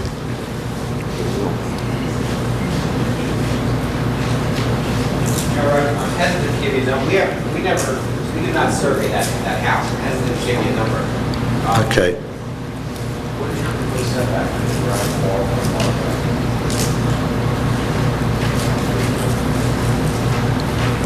What was the answer to that question, the proposed setback from the property line? From the garage, from the proposed garage wall to the side property line is 1 foot 4 inch. Okay. But I don't want to testify to this dimension because we did not locate that side property, that side wall. Stanley, can we say that if that is a variant, can we say that that's part of the action, if it's a variance, but we're not sure it's a variance? What can be a condition that if it creates a new variance, that they have to come back? Why, I don't want to make them come back. Or, well, then you have to, we just then you have to assume grant a that variance. now. But we don't know what the measurement is. How do we not do that? Where's the gentleman from 18 South? Do you know how far you are from, where are you? Do you know how far the side of your house is from your property line? The side of our house to the property line is, I don't know exactly, is the answer. I think it's probably about 10 feet. 10 feet? 10, 12 feet maybe. Okay, problem solved. Thank you. We just got this one. I have, Let me sure. the side of your house which is not the ocean side, the other side, to your side property line that joins you to this case? I think it's about the width of a car. How about if I say it that way? Well, that's 10 feet tall. as long as it's... The garage can't be closer than 5 feet to your house, so that's the question. If there's a foot on that side, is there at least 4 feet on your side? You think, yes. Thank you. Thank you. Okay, I can, shall I now go over the proposed conditions? Okay. Number one, of course, 8 sets of revised plans showing the contents of applicant's Exhibit 1 as submitted today, including the revised location of the fence, the revised location of the pool, the revised location and size of the garage, and the reduction of the deck to accommodate all of that. Number 2, satisfaction of all aspects of the city engineer letter of 7/18/13. Number 3, that the city engineer approve a plan for complete capturing of all upstream drainage from that property, including 16th South, and bring that to Cedar Grove Avenue in accordance with a plan submitted by John Barnhart and revised in accordance with the city engineer if necessary to achieve that goal. Number 4, that the applicant provide a deed restriction prior to execution of any plans creating a 15-foot cross easement. Next, that the fence be specified as open slat, minimum 1 3/4 inch separation. The next, my number 5 of my review, which is with respect to the That changed, right? clarification of the first floor. That 1 3/4 thing, that was wrong. Was that wrong? Minimum. You said minimum. Maximum 4 inches. Okay, maximum 4 inches? Okay. I didn't hear Jimmy. You have to indicate on the architectural plans which option you're choosing. You happen to be in a position where you can choose as to ABFE or BFE plus 1 or BFE plus 2, if you understood what I was saying there. And finally, that no unintended variances be created by these changes, and if they are, they be eliminated. Otherwise, you would have to come back for additional hearing. Okay? Miss anything? The motion will be in the affirmative for C variance relief for the freestanding garage can't be any further forward than 26 feet. I believe the proposal from what I'm hearing is 33 feet. Just wanted to clarify that. To the back of the garage. It is 33 feet. 33 feet. And the other one would be pool setback from the fence. The required, our interpretation of the requirement is 10 feet, and the proposal is 8 feet. Correct. Also with the conditions as set forth by Mr. Rubin. I'll make that motion.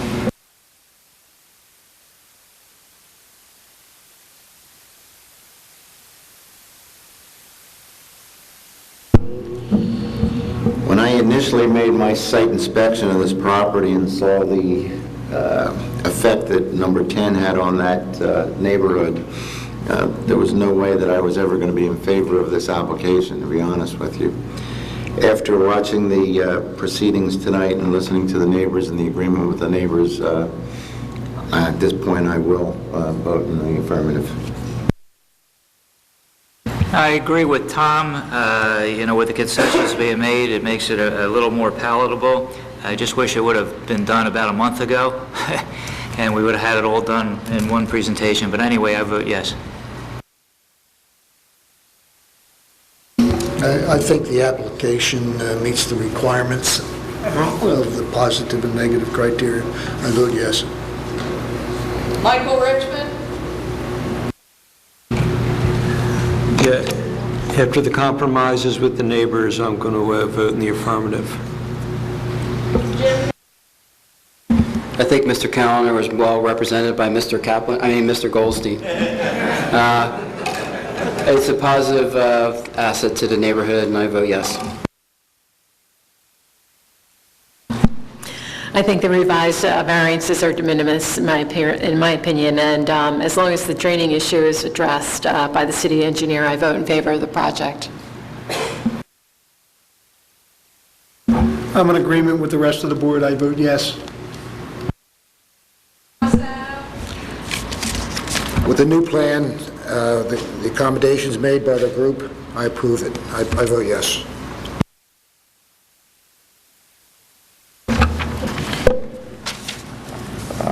To move things along, I agree with the rest of the board. I vote yes.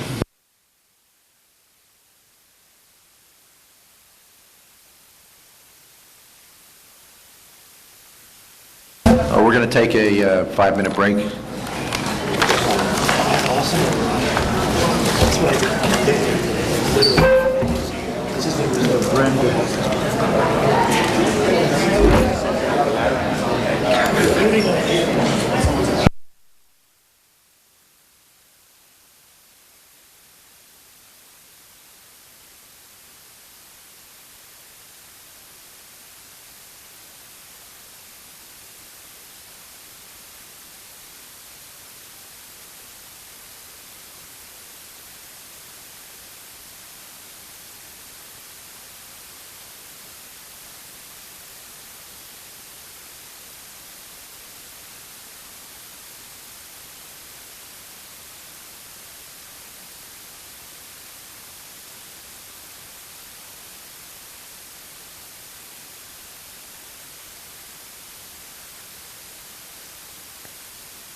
going to be a real nice addition to the street.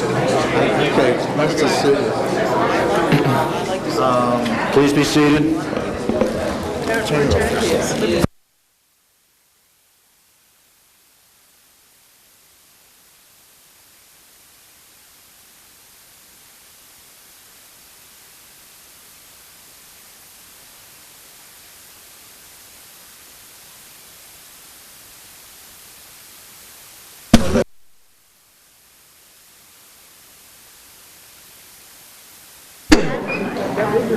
Next case is Alan Frankel and Eugene Karoshia, 8512. Did you hear what I said? Next case is Alan Frankel and Eugene Karoshia, 8512 Ventnor Avenue, Block 113.02. Please keep your conversations down at this moment or leave. Not you. Lot 7 in the S60 district to grant site plan and use variance for a freestanding sign. Taxes are current and proof of advertising and notifying is satisfied. Mr. Rubin? Roger Rubin. I do. The subject property is an existing medical office building on a parkway lot containing 10,881 square feet. It is a two-story building housing 3 dentists and a doctor and a landscaped parking lot with 18 parking spaces. When the building was constructed in 1984, replacing an old Exxon gas station, the doctors and architect Sykes refrained from placing a site sign out of respect for the surrounding residential areas and particularly the stately Parkway section. Now, these many years later, with the expansion of the practices and a more seasonal population, signage identifying the location and medical practices is seen as a necessity, and this application results from that need. A freestanding sign is proposed on the front landscape area, two-sided, facing up and down Ventnor Avenue, with a 6-foot wide base and total height off the ground, base plus sign, of 6 feet. The thickness of the base is 2 feet, and the sign is 1 feet 4 inches. The text and sizes are as set forth in the plans submitted by Sosh Architects, the same practice that designed the original building and grounds. Note that to fit the sign into the proposed location, 1 parking space was reduced to less than the full 9x18 size. However, this does not constitute a parking variance because only 10 spaces are required for this use, and even without the undersized parking space, there would still be 17 spaces, including 2 handicap. The action required are a D use variance for freestanding sign, which is not a permitted use, and a site plan action for a slight alteration of a commercial site plan. Comments. The sign is attractive, tasteful, low-key, and aesthetically consistent with the existing building and grounds with their recently restored post-Sandy landscaping. B, traffic in the area is heavier by far than in 1984, especially in the summer season, and signage such as proposed can help avoid accidents by allowing new patients to identify easily where they are going. This is particularly valid for a building which is set back so far from the main street that you don't even see it until you are sailing by, possibly missing your turn onto the lot on Lancaster. C, the applicants may wish to consider eliminating entirely the undersized space and perhaps replacing it with a small landscape island or an additional handicap space. This is suggested only because if a larger than compact car parks in it, there might be some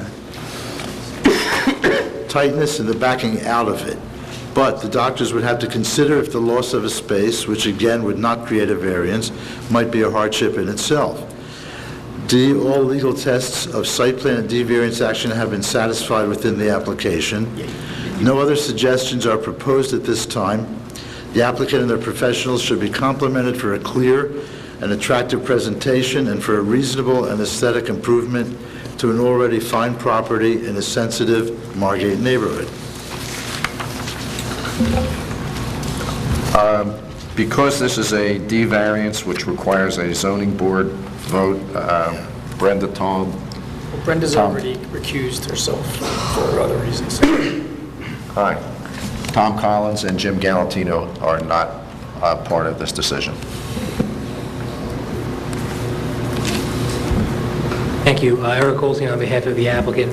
In response to Mr. Rubin's started, the applicant has agreed to remove completely the undersized parking spot where the sign is going to go. And as you can see by the updated plans from Mr. Petrella, this is now completely landscaped. So this will not be an undersized spot. It won't be a spot at all, but rather a landscape area around the sign. That having been said, I'd like to have Mr. Petrella and the applicants sworn, and then we can go through testimony one by one. Gentlemen. Please pass the mic around.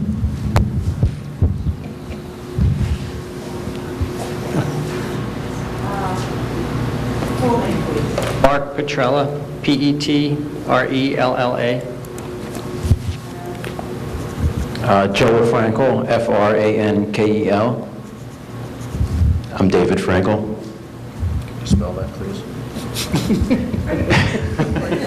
Alan Frankel.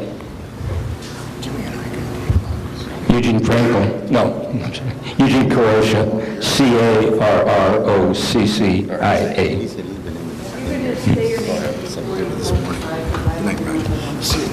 Very well. Thank you, Dr. Croce. Mr. Petrello, if you just walk us through exactly what has been prepared and submitted along with the revised landscaping around the sign, which takes out the parking spot and creates the bed. Yes, Mark Petrella. And I'm going to show you 6 different exhibits today. 2 are identical to what was submitted with the application. We have 2 that were slightly modified, this being one of them, and then we have 2 completely new exhibits. The first exhibit I'd like to show you is the site plan, and as mentioned by Mr. Goldstein, that this has been revised to eliminate that undersized space. You see that the proposed sign is located pretty much in the center of the site when measured along the property line along Ventnor Avenue. And we agree with Mr. Rubin's comment in his letter that it was a great observation as well as a great recommendation that that space be eliminated, so we have done so, and show it as a fully landscaped island around that sign.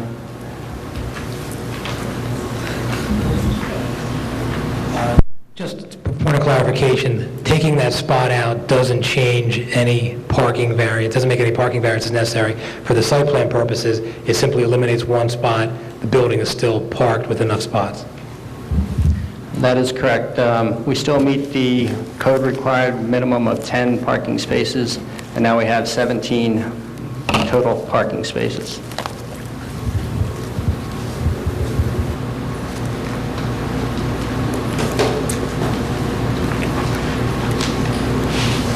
The second exhibit I'd like to show you is, it's been slightly modified from the Could you original turn it, these people application. are trying to see it, would you turn it and show them at 1.2, please? Exactly modified one. This is modified to show that landscaped island around the sign. The landscaped island is here, behind the sign. This is the view that was submitted with the application, which is perspective view looking south on Ventnor Avenue.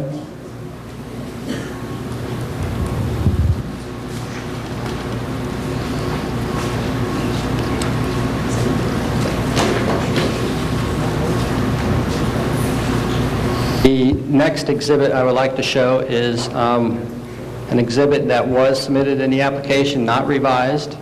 So this is a perspective view looking north on Ventnor Avenue, a close-up view.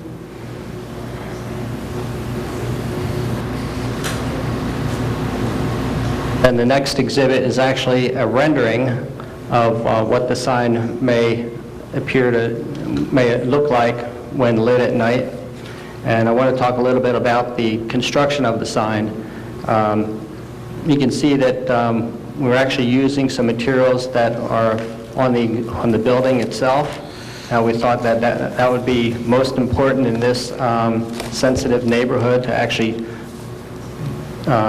propose a sign that is complemented by the architecture of the building.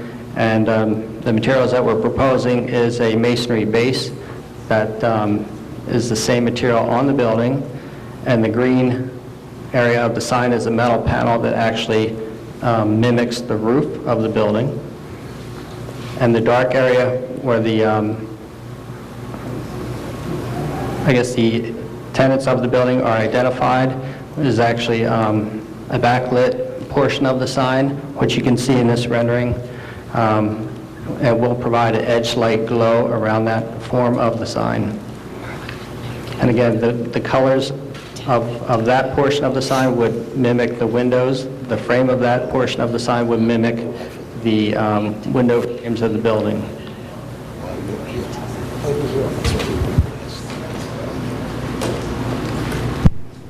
And Mark, can you just testify that the design of the sign matches the building so well because Sasha actually designed the building when it was first built, and you've incorporated the same materials and the same design so that the transition from the building to the sign is pretty effortless? That is correct. And we think that that was most important in developing this sign in this sensitive area. And I want to present two more exhibits. One would be an aerial view of this area of town, specifically the Parkway area. And we've highlighted 3 signs on this map. One would be, which is the blue dot, would be our proposed sign. The yellow dot, which is actually catty corner across the street, Ventnor Avenue, and across Lancaster, is an existing sign at the Temple. And the third dot is actually further down the Parkway, of course, at the Margate Community Church. So there are 3 signs within this area that are similar. And is it fair to say that the sign that's directly across the street at the Temple and the Shalom is actually bigger, wider, and higher at both its base and its highest point? Yes, this last exhibit that I'm showing are actual images, photos taken of these signs. And yes, the sign across the street at the Temple is actually taller than what we're proposing. We're proposing a sign that's 6 feet tall at its highest point. The base of our sign is 6 feet wide at its widest point, 2 feet in the other dimension. And this sign is considerably taller than what we are proposing. Another example of a sign that I had mentioned is the Margate Community Church. This is lower than what we're proposing, but it is longer in footprint. And these 2 signs specifically, I think, are similar to what we're proposing, being that they are actually using materials that relate to their respective buildings. So the sign that we're proposing just follows that trend. And then the last 2 images that I am representing on this board are actually 2 signs at the south end of town. And I feel that these are vastly different than what we are proposing, where these 2 signs, although they exist, they really do not complement the architecture as well as what we're proposing with our sign. Dr. Frankel, Alan, if you don't mind coming up, please. Dr. Frankel, just please tell the board how long you've had the building and why you didn't get a sign initially and why you're looking to have the sign put up now. Built the building in 1984. We moved in 1985. There wasn't a lot of traffic at that time, and traffic has increased now, and we're concerned about my 2 sons are coming in the building, and give people more exposure to the building so that they won't pass by, and we want them to more visibility. And you were present on one of the issues that's come up, some of the neighbors, that some trees were taken out recently. You were present during the derecho storm of 2012 as well as Hurricane Sandy, correct? Yes. And during that storm, several of the trees that were in your lot, several of the landscape items were completely destroyed or the roots were upended, which is why those landscaping effects were taken out recently. The city came by and took some of the branches down. One of the trees covered the lights, and the branches broke, and the city workers came by and took the branches down. Another tree was lifting the sidewalk up. A tree on the side of the building, we're concerned it was going to fall on the building itself. And very recently, you've done some other landscaping there on your own just to make it a lot more decorative because you did take the landscaping out when the hurricane hit, or following the hurricane.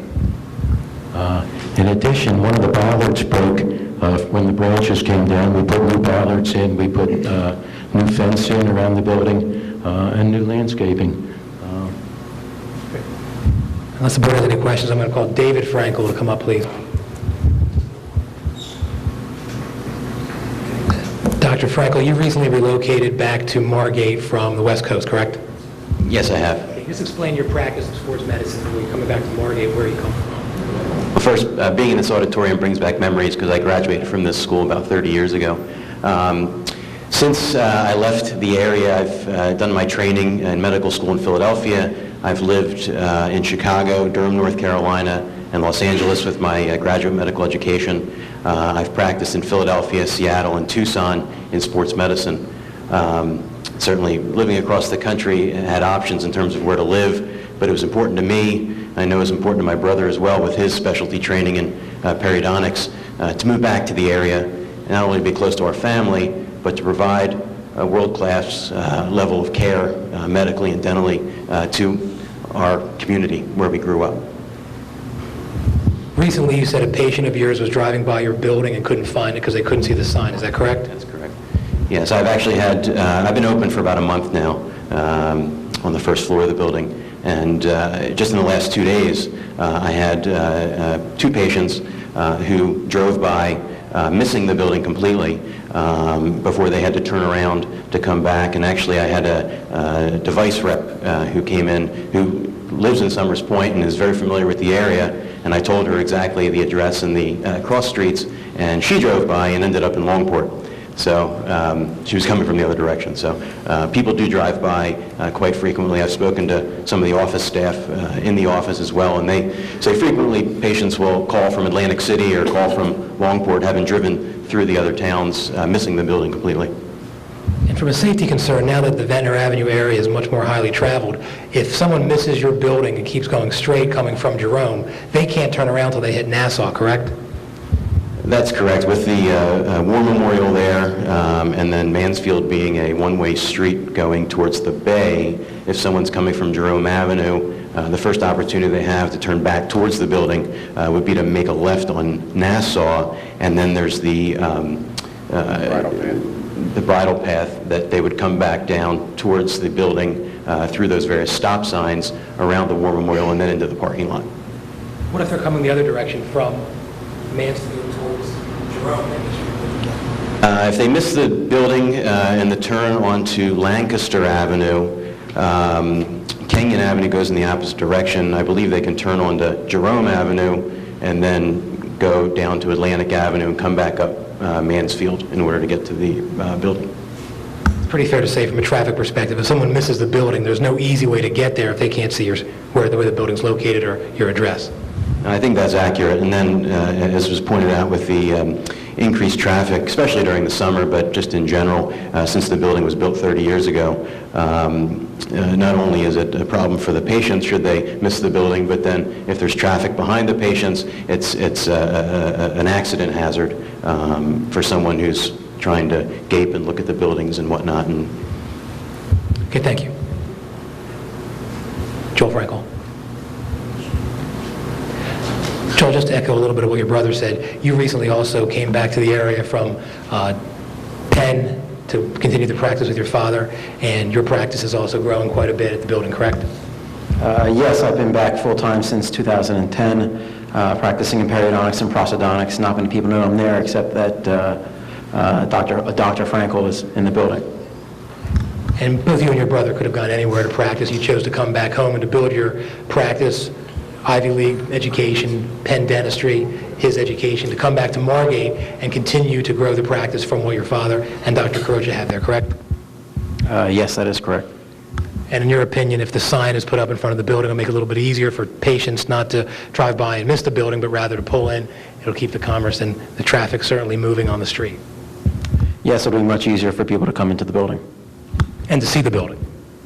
That is true. Not many people know that it is a dental office or a plastic surgery office. Everyone just knows that it's a brick building built in 1984 and didn't realize it was a gas station previous to that. And in an effort to address some of the concerns when Mr. Rubin put his letter out, you and your brother and your father-in-law, Dr. Carocha, decided it would be helpful for the neighborhood to put the landscaping around the sign so it's a little less obstructive, it presents a better view than just looking at the sign by itself, correct? Yes. And residents of the building, yourself, your brother, Dr. Carocha, and your father, have expressed a willingness to work with the city as far as maintaining appropriate landscaping in and around that sign, correct? Yes, we're willing to have landscaping around the sign, the trees. I was there with the city workers taking down the branches that fell on wires and knocked out the bollard, and we're pulling up the sidewalk. So that's why they had to come out, and we're willing to put whatever landscape we need around. Okay, unless the board has any questions, I might have a few more for Mr. Petrella, but, well, the Frankels are... No. Dr. Carocha, you want to... Or the other? Eugene Carocha. Dr. Carocha, you've heard the other members of the building testify, and I would imagine you feel the same way about the sign and about the visibility that it's going to bring to your practice? I think they pretty much covered it all. I have very little to add. Perhaps with the exception that in the 80s there were just two of us, and again there was a lot less traffic. The building now has 4 full-time physicians and dentists, and so it's a significantly different atmosphere than 30 years ago, almost 30 years ago. Okay, thank you. Getting back to Mr. Petrella. Mr. Petrella, in your opinion, will this sign add to the light, air, and open space in and around the area on Ventnor Avenue at the entrance of the Parkway? Yes, actually, what we propose here does not negatively impact any of those. It's not a large sign. You know, it's 6 foot maximum height. The footprint is limited. It's not near any adjacent property lines or neighboring buildings, so there's no impact at all with open air light and space. And in your opinion, is this an appropriate location for the sign based upon the evolving development pattern on Ventnor Avenue and the additional traffic which is building up now, especially now in the summer, but even more so year-round? Definitely. This is a commercial building adjacent to a commercial zone. So it's most appropriate that the building have signage to identify it. I mean, if you think about it, it's a business without any identification. So for their business to thrive and for the benefit of the patrons coming to this business, the sign is most appropriate. And in your opinion, does the sign promote a desirable visual environment advanced through Margate's code and in accordance with what the city believes is a proper visual aspect for property such as this? I do. This is a sign. We talked about the aesthetics of the sign. I think that it sits well in the neighborhood, blends with the architecture, complements the architecture. It's not oversized. It's actually smaller than the adjacent sign across the street. That having been said, based on the sign hopefully alleviating traffic and not having any negative impact, the applicant rests.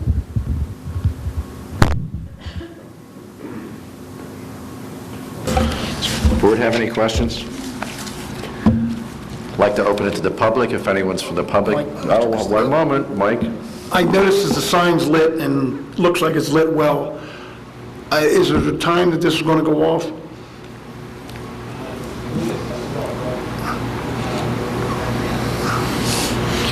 We're not tied, that we believe it's going to go on at dusk and would come off in the morning, but if there's a reason for having... It's just a question. Photo cells. I mean, it's not going to be an all-night... Well, photo cell it would. Pardon? Photo cell would be on all night. There really hasn't been a thought-out plan on that, so depending on what the board says or doesn't say about the sign, we're amenable to keeping it on for a period or however satisfies the neighbors. Really. I mean, it looks like it's low lighting and it's nice. Correct. It's just, we have the one out on the causeway that everybody's complained about, and now it's shut down. That's just a thought. Certainly keep it tasteful and the timing. It's just a thought. Appropriate. Thank you.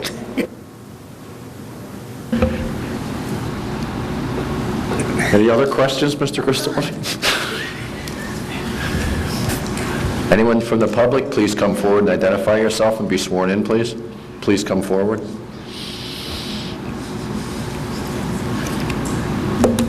Please speak into the microphone.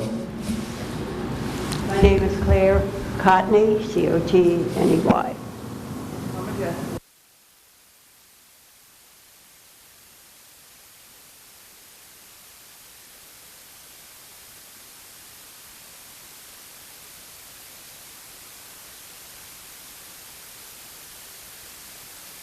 Good evening. As I stated, I live at 1 South Mansfield Avenue.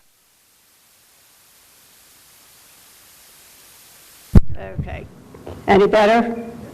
Okay, thanks. My house is adjacent to Dr. Frankel's building, and obviously my property is the most affected by what is done to his property.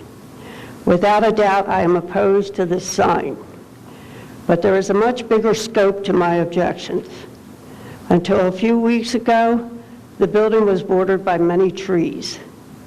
Then all the trees were removed and left the parking lot very exposed, replaced only by a small grouping of low landscaping in 3 corners of an 18 parking lot with all just plain old black macadam, and that lot fronts directly onto Butner Avenue.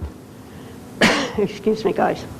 When the building had trees, it rendered itself as a respectful transition of a professional building into a residential area. Not just any area, but the Parkway, the most prestigious, beautifully landscaped area of Margate.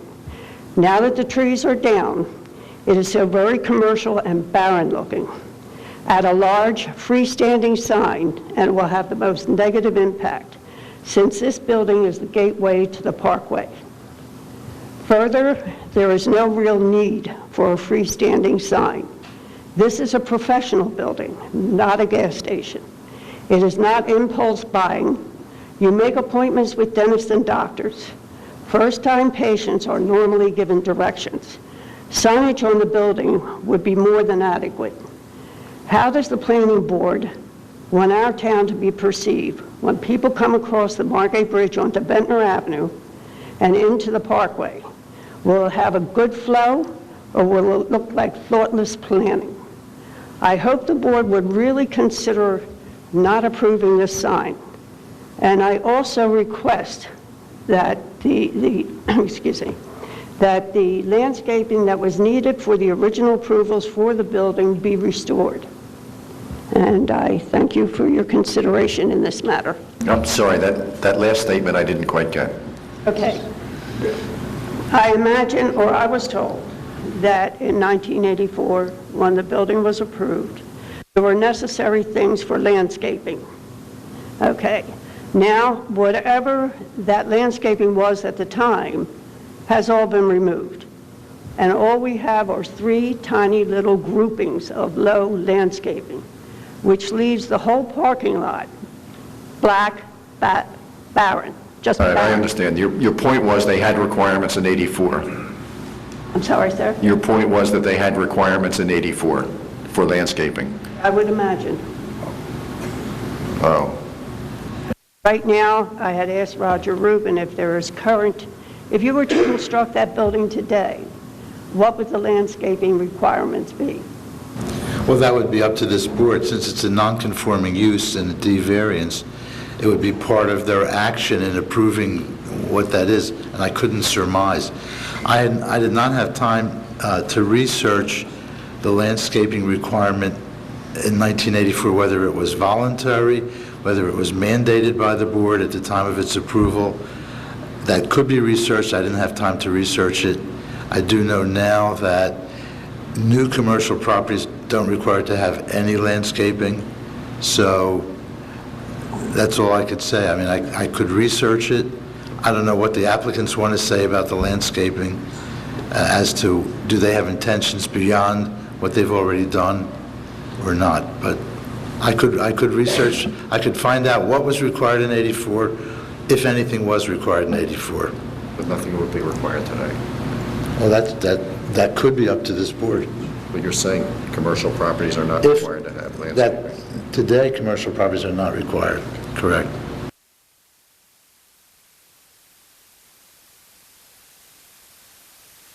I'm sorry.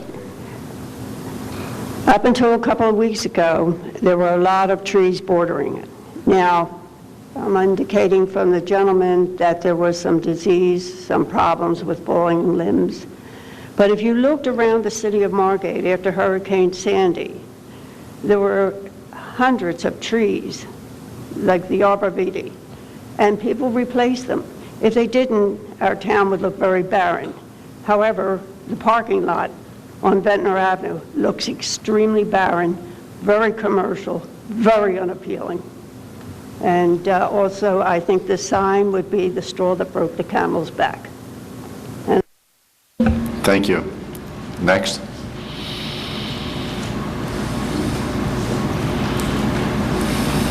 Hi, I am Melvin Richter, R-I-C-H-T-E-R. I live at 8600 Ventnor Avenue.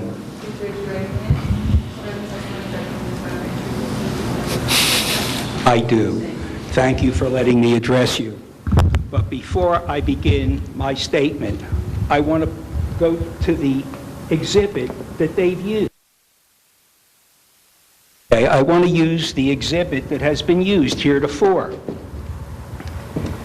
I want you to appreciate the fact that every day, hundreds of us walk down the parkway as we go down towards Castles or elsewhere.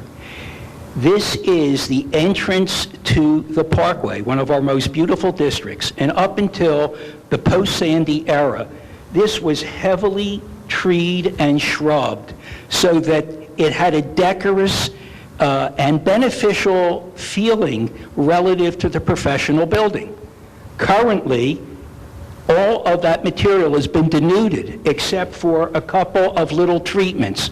Now, it may benefit from an economic perspective the occupants of that building, but it doesn't benefit we, the members of the community. And I think this is really an issue of commerce versus the well-being of the community, and that's what I want to talk about.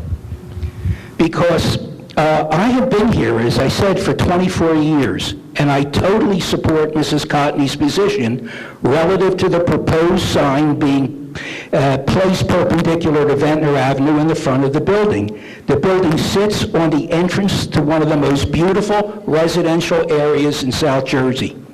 For years, extensive landscaping, including large trees and shrubs, had made the building private, and in keeping with the general aesthetics of the area, recently all of these trees and shrubs were removed, and now we have a large, unsightly macadam parking lot, which is heavily used and ugly from all angles, including those angles from Ventnor, Mansfield, and Lancaster Avenues. Why has the planning board allowed the owner of this property to remove the trees and shrubs without replacing them with what was in existence before? Other of our neighbors had damage secondary to Hurricane Sandy, which required removal of their trees and landscaping, but they have since replaced them to the beauty they had before. Without having done this, our lovely Margate would be barren and unsightly, and indeed this is the case with the property in question now. It is most interesting that one of the professional members practicing in this building is a plastic surgeon. One would think that aesthetics would be important to him. I would also like to call the attention of the board to the fact that cars are exiting the parking lot the wrong way on the Cartway side street. It is a potential hazard, and exit and entrance signs should be put in place on the ground to prevent a possible problem. This kind of signage is necessary. I propose to the Margate Planning Board that they request that Dr. Frankel and his associates replant with mature trees and shrubs surrounding the total periphery of the property, and that the sign they are requesting be denied, and if so inclined they might be to have a sign, it can be placed on the building proper rather than freestanding and a aesthetic and a physical obstruction. Thank you. Thank you.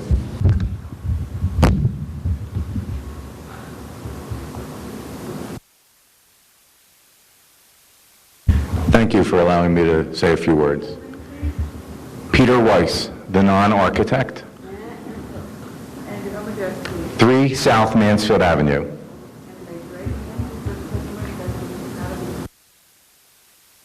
I do. I concur with the previous 2 speakers. It really, you can even see it in the rendering here. I think that the attempt to put some landscaping around the sign is admirable, but it's really not a replacement for what was there. There were a lot of trees. I've been here for 27 years, and I guess it was about a year or 2 after the building was built. There's always been trees that have over the years have matured, and it sort of made it consistent with the parkway, because you're entering the parkway. Without it, it just looks like a barren piece of land with asphalt and some lines on it. I'm going to keep my remarks short. I concur with the other 2 speakers. Thank you.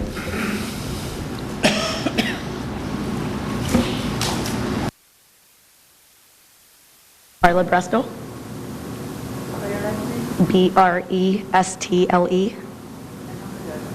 8805 Ventnor Avenue.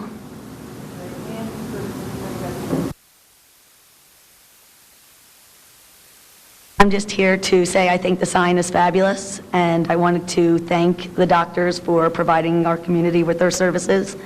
And I feel like what they have said is, I agree totally with them. And I feel like the sign would be a great addition. And I walk by the Parkway, I live on the Parkway. I don't feel that there's any offensive to me. I like the sign. Help the building. Be noted that it's there. Thank you. Thank you. Next.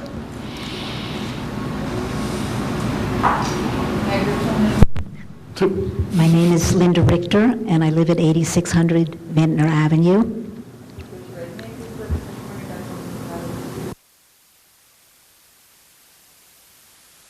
A couple of comments. First of all, just looking at this background and proposal, when it was initially built, the doctors and architect did not put up a sign because they said it was out of respect for the surrounding residential areas, and particularly the stately Parkway. This property begins one of the most beautiful areas of Margate, I feel, because I live there. It was, as Claire said, initially surrounded by tall trees, and it fit beautifully into the Parkway area, so that when you entered from Jerome Avenue, the trees obfuscated this red brick building, which to me was fine because it looked lovely. They took the trees down, and now, as you can see from this drawing, it's totally bare. And almost a joke when they said that they were going to landscape the area around their sign. Because from Ventnor Avenue, as you can see, the cars are passing along here. Yes, you see the building. Well, that's good for the doctors, but I don't think it's good for the Parkway. We had trees all along here, and all along there. And the trees were knocked down, they were broken. We had 2 trees that were felled on our property. Our property is you can see it in that picture.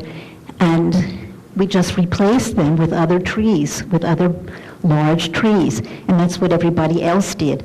The argument that they had to take down these trees or they were felled, there's no reason why they couldn't replace them with beautiful large trees. They just need a good arborist.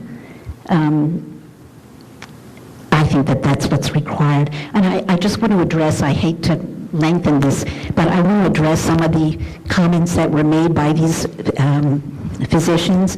Number one, that patients passed by the building and they missed it. They couldn't see it because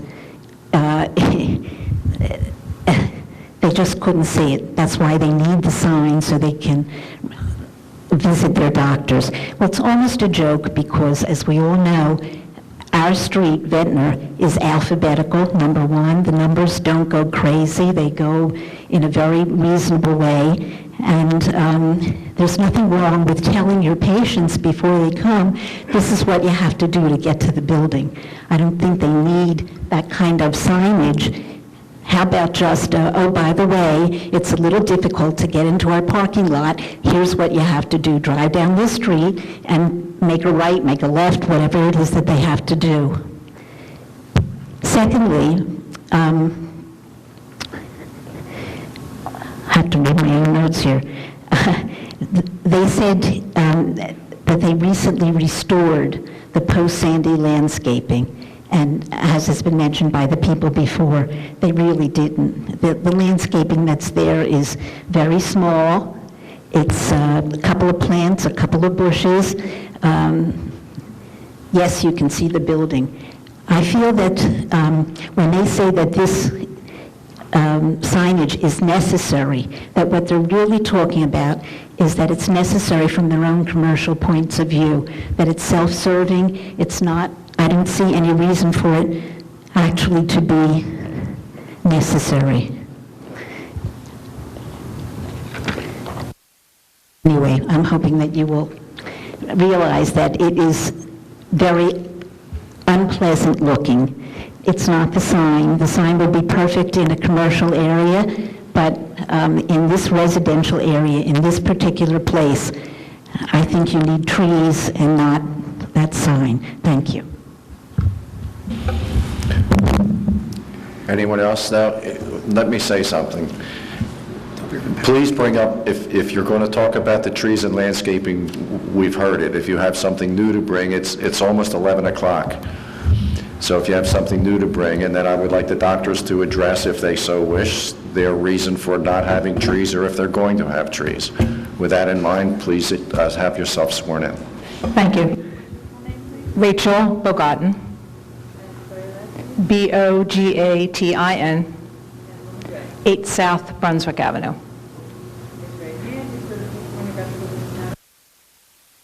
Yes, I do. In the interest of full disclosure, the Frankels are my cousins. I just would like to say that I'm so proud that David and Joel have moved back to the area after, as other people have spoken about, their Ivy League educations, their a high level of expertise, and it's just what this area needs. We've had this recent exodus of people not only off the island, out of the state, and off the East Coast, and I just think it's great that two young, highly skilled professionals have decided to come back to Margate and make it their home. Additionally, as a past member of the Margate City Beautification Board, I think the building itself is beautiful, and I think the design of the sign is equally attractive and blends in very, very well. Thank you. Thank you. Next.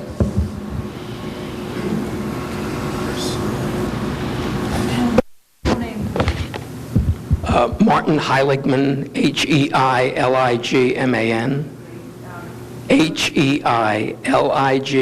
Heiligman, 5 South Lancaster.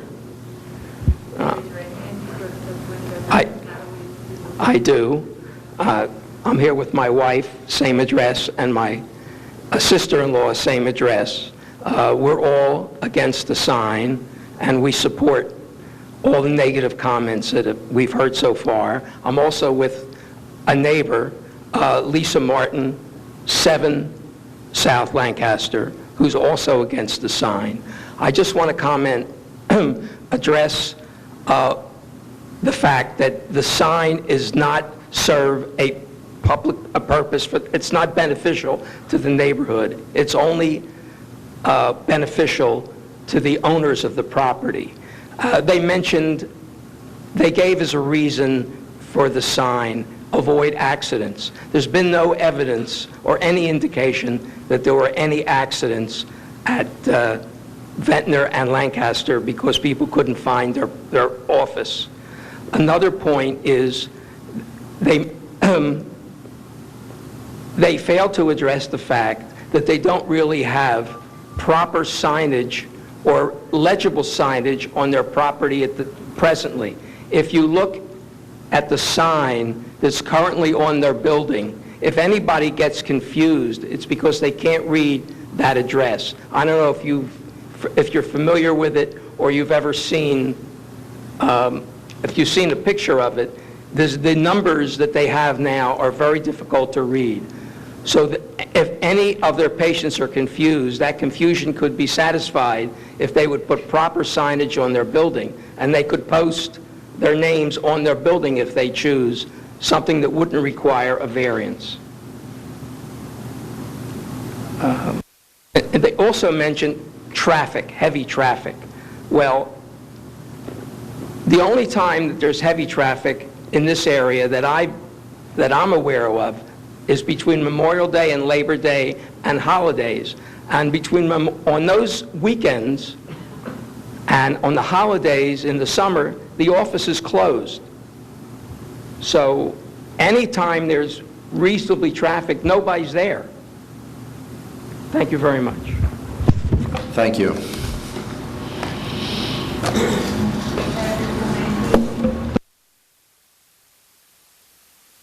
Into the microphone, please. Thank you. 3 South Mansfield.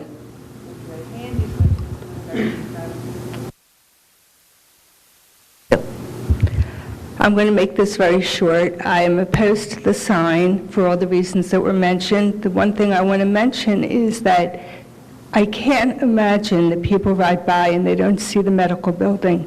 It's smack in the middle of a residential area, and then there's a medical building with a parking lot. So I don't see the need for the signs so people can find the medical building. That's it. Thank you.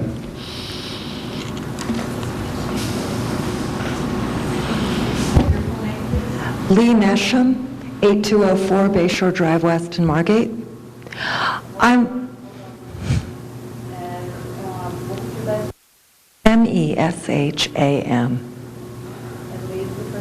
Yes.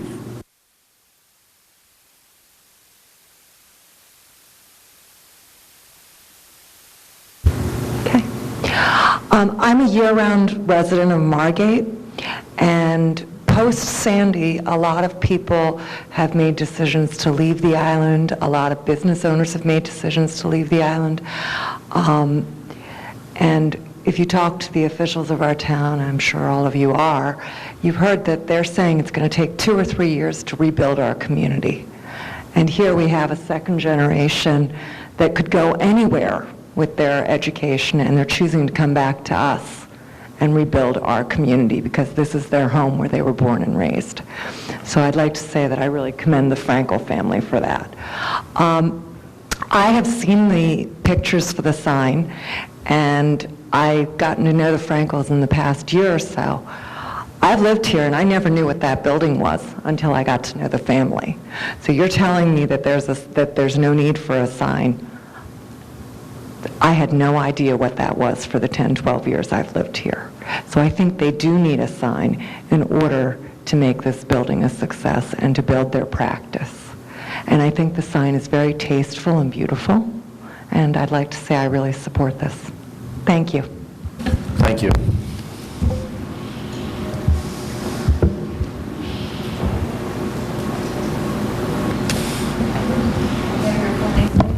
Alexandra Farber.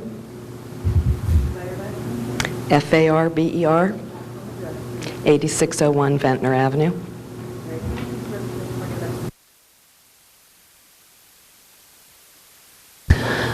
I am a proud full-time resident of Margate and smack on the Parkway. at the Frankel's End. I think it's a shame.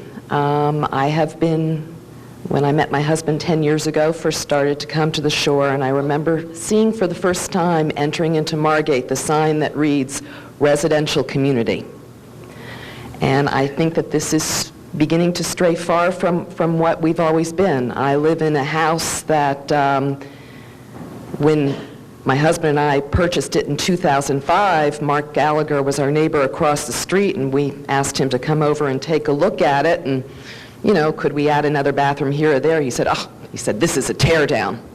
Well, I'm happy to say that my husband and I preserved the original structure from 1922. It's not a monstrosity like what goes up every day here in Margate. It's beautiful. The landscaping is beautiful. My husband always took pride in our outside. He passed away in October, and one of my commitments to him in going forward and staying in the house is keeping it as he would like it. And he loved the Parkway. He was a Philadelphia boy. He started coming to the Jersey Shore when he was little. He used to tell me about the history of Margate, and specifically the Parkway, that the Parkway was always known as Millionaire's Row. It was the most beautiful homes.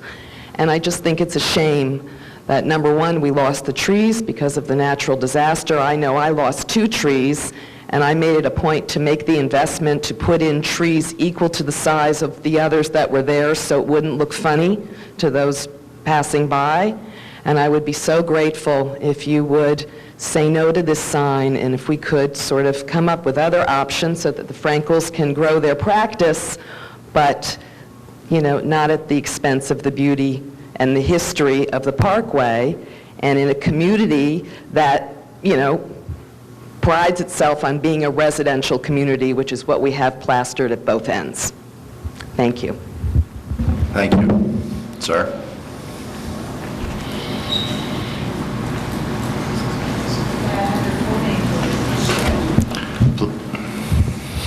Stanton Dubin. And your home address? 116 North Mansfield Avenue, Margate. Raise your right hand. You swear the testimony about the case matter be the truth and the I do. I was reviewing the handout to the public regarding all of the matters before the board, and I read carefully the one that we're addressing now. And I notice in the comments section, it says the sign is attractive, tasteful, low-key, aesthetically consistent with the existing building and grounds.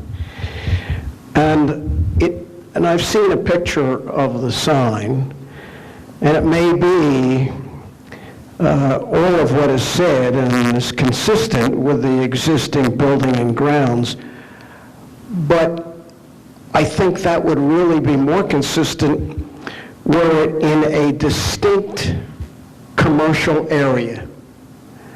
But this sign is not going to be on the grounds of a building within a distinct commercial area. It is at a point where it is at the gateway to a parkway that is unique. It is a residential gem that you don't find in many communities throughout New Jersey or other parts of the country. It is an area that is 10, 12 blocks without any commercial buildings or activities at all. Further, in reviewing the handout, there is a comment seen by me that the signage identifying the location and medical practice is seen as a necessity. Well, in my mind, I think that comment may very well be so, but I think it brings to the board the duty to balance necessities. The necessity of such a sign and such a place, as opposed to the necessity of preserving and maintaining the beauty and stately nature and appearance of the Parkway section. Finally, I submit that this application places, if it is approved, places the Parkway section possibly on a slippery slope of precedent of future grants of such applications, which may ultimately lead to the spoliation of this unique residential gem. I thank you for your time. Thank you. Ma'am?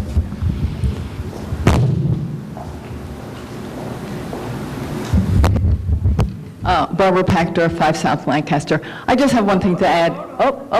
P-A-C-H-T-E-R. And your speaker's right hand. Yes, I do. Just one thing to add, I know it's late.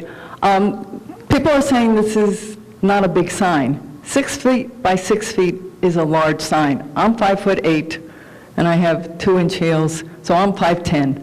The sign is going to be taller than me. That's a big sign. And I agree with my neighbors that we don't want it.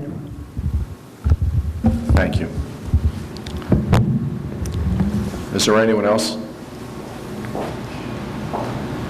Well, yes, at this time, I'd like, if you would like, if one of the doctors would like to respond to whether there will be trees, won't be trees, At least or one why doctor. not. Dr. Crochet. Thank you. Appreciate Dr. Croce again. A couple of things. There was one comment. As a plastic surgeon, I, above all, should be aware of aesthetics. And if you want to talk about aesthetics, let's go back to 1985 when we had a gas station there. Okay, so I think since that time, the aesthetics have been significantly improved. If you also want to talk about aesthetics, I think the landscaping now is much more aesthetic than it was before, with simple trees. The picture here that everyone alludes to is not with the current landscape, which does include several trees. Comments were made about only a couple little bushes. There are significantly more than a couple little bushes. As I said, there are trees, there are big bushes, and yes, there are small bushes, but it was professionally landscaped. I think it complements, if anything, the parkway. I think trees themselves do not define the parkway. I would agree that if the whole place were macadamed, it might be an eyesore. But I think the landscaping that's there now does hide a good part of it. I think it does complement this part of the parkway significantly.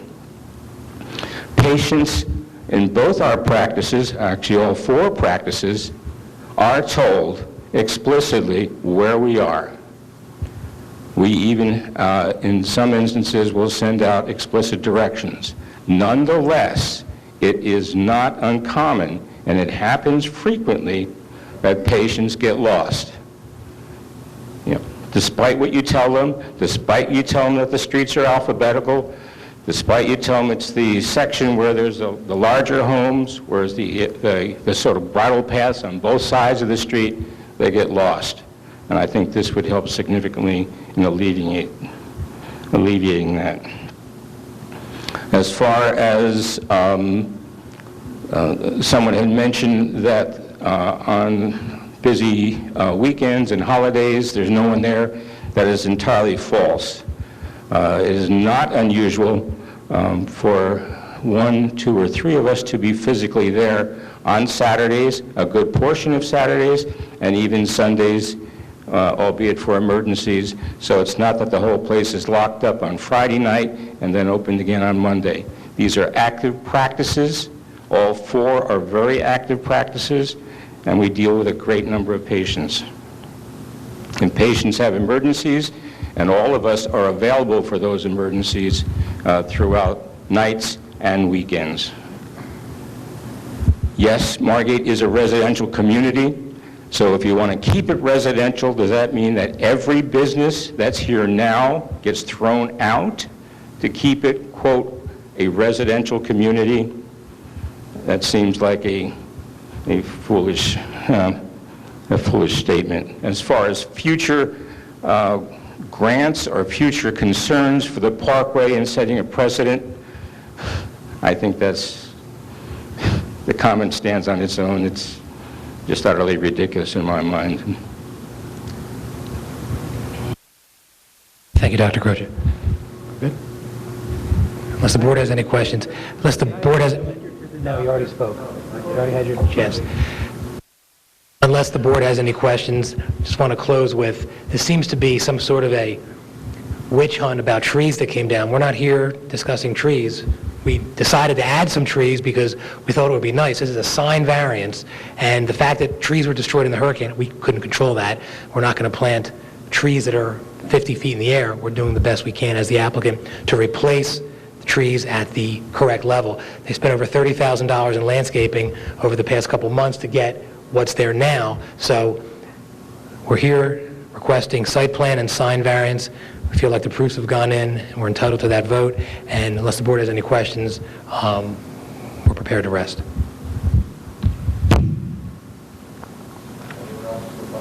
Anyone else from the public? At this point, I close the public portion. Any comments from the board? I have a comment. We seem to face a solid front of opposition from the close neighbors. I've been a resident of the Parkway section of Margate for 63 years. The sign before this was a giant SO sign, so I don't think we're creating a downward spiral and a slippery slope. I see no other commercial areas in the Parkway that this could happen in, but there was an ugly gas station there from 1950 when I first saw it until this building came, and I'm sorry, this is just me. This is not the sign coming over the Margate Bridge. That's my comment. Do you like the...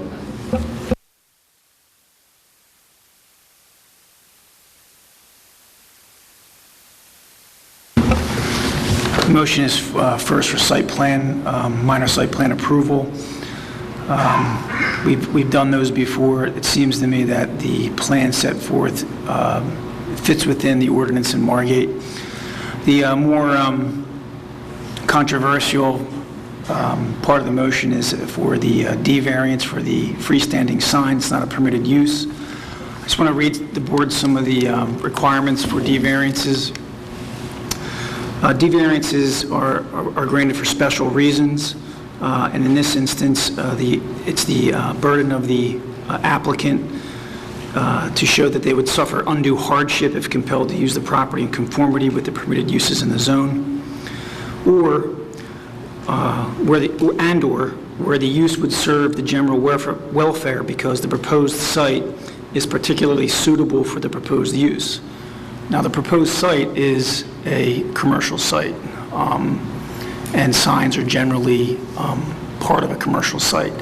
Whether the sign is permitted, this sign's not permitted, but whether the sign rises to the level of having a hardship is what the board has to determine here. And whether the sign is particularly suitable for the site. And if you find that the applicant has sustained that burden, then a D variance should be granted. So to go back, I know I did a little dissertation there, but the motion would be for site plan approval, minor site plan approval, and for a D variance for sign. And the only condition would be revised plans showing the landscaping of that undersized parking space that you showed tonight. Very well.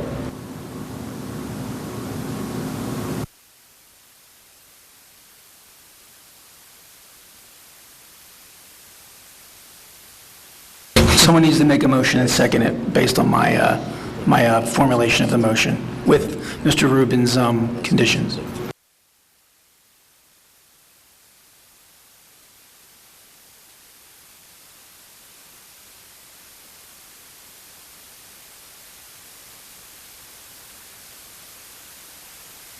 Yeah, being that this is in a commercial district and it is commercial property adjacent to a block of street front commercial properties and across the street from religious properties, the issue that I see with this, that he can't, with regular signage that you would put on a commercial, he is set back further than any other property, commercial property in the area.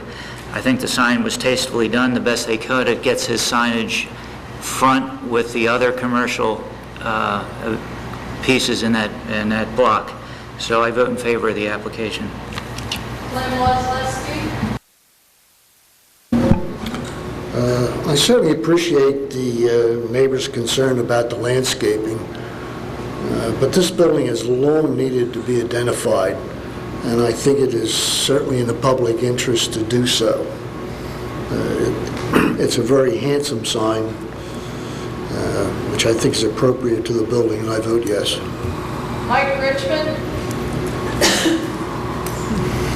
I'm going to concur with Mr. Gottschall and his comments. I also want to make a comment that Margate is a residential community, but we also need our doctors and our stores and whatever. So I think that's important that we support people trying to help out the community. So I'm going to vote yes. Margaret Gubernalty? I'm glad to see the Frankels expanding their practice. I'm glad to see more professionals in the neighborhood. I'm certainly happy not to drive offshore to another doctor. I think it's a hardship as a professional not to have a sign on your building and identify you as a professional in any business. I understand about the landscaping. I've been a resident of Margate for 50-some years. I'm sure the landscaping that has been put in there will flourish and grow over the years. I vote yes. Mike Cristaldi? I thought this was a no-brainer when I came in here. Now, after listening to the neighbors, makes it really tough. But you can't stop things from going forward. I need to vote yes. I've also lived here for 40 years, and I never knew what was in that building. The building is set back very far. I think the sign is needed, it is tastefully done, and I vote yes. Rich Patterson? Being a D variance and the reasons we need to vote here, I think not only does the not having the sign create a hardship, I think it's been a hardship since 1984 that this building has not been identified. I also feel that the sign is particularly suited to the site in that it is a modest, conservative sign. I appreciate everyone's comments. I respect people that come before the board. I just don't grasp the disastrous nature of this ruining the parkway. I just don't see it. I vote yes. The application passes 7-0. Eric, please come and sign.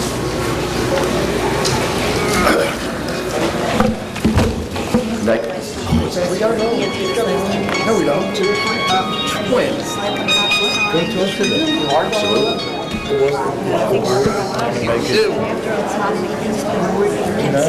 What's that? Next case is Peter Campo, 114 North Argyle Avenue, Block 3.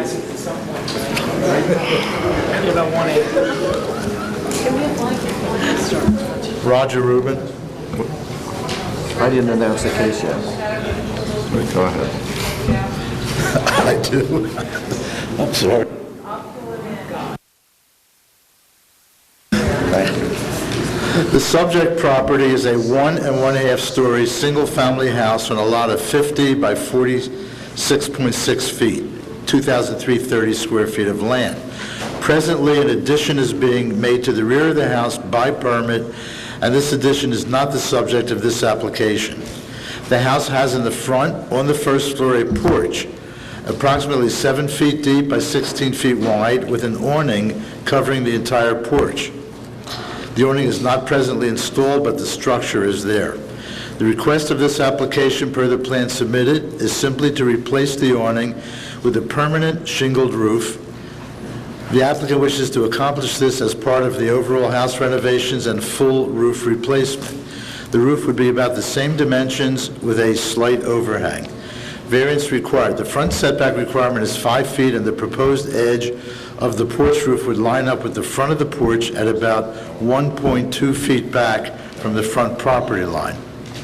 Comments. Most of the roof would be hidden from the house to the right by the forward projection of the right side of the applicant's house.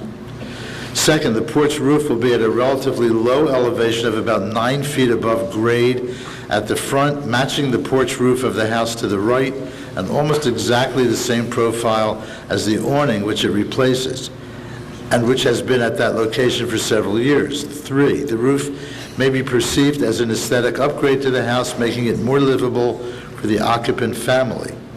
4th, no landscaping variance is created by this roof. 5, as always, field inspection by board members will disclose whether or not there are impediments to airflow or views by virtue of the proposed improvement.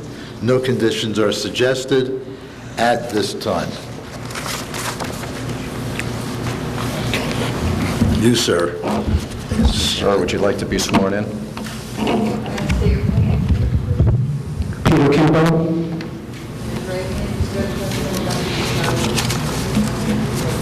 I do. Mr. Campo, did I hear you say you had nothing to add to Mr. Rubin's comments? Nothing to add. Thank you, sir. Is there any comments from the board? No? Is there anyone here from the public who would like to speak? Seeing none, I close the public portion. Would someone like to make a motion? Would someone like to second the motion? Who did you take, Dr. What? Craig. Okay. So you picked... You sure you wouldn't like to say anything, Mr. Campo? Yeah, he's sure. I was going to bring a Pennsylvania attorney, but I changed my mind.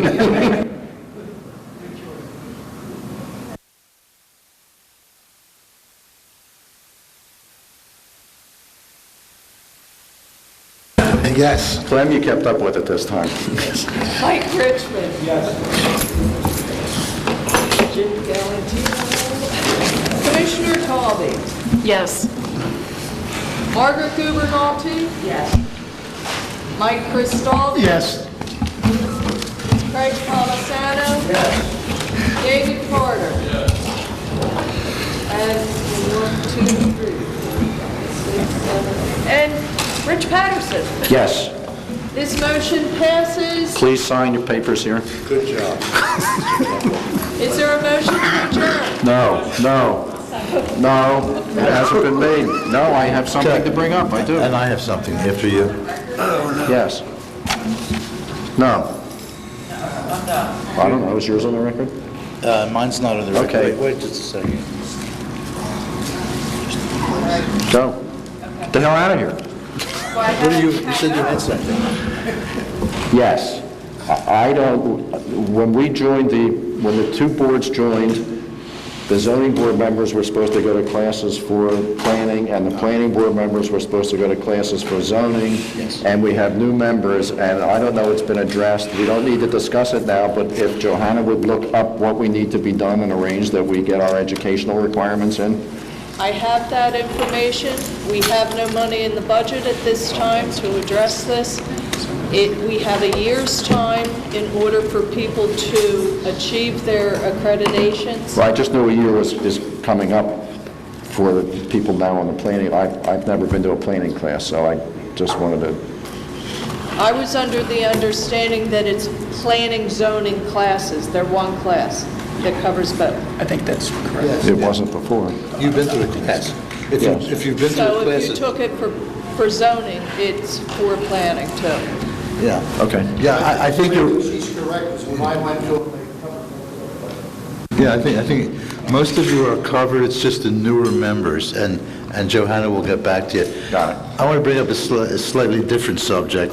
As you can see, there's a lot of volume of activity. We have 8 cases scheduled for the August meeting on August 29th. We're so far we have 5 cases scheduled for September. and it's only July. I think what we're going to have to do probably is have 2 meetings in September. And I wanted to get your, I mean, we're going to have to go through with the 8 cases in August. We have no choice at this point. But I think we're going to have maybe end up with 10 or 12 cases in September and need 2 meetings.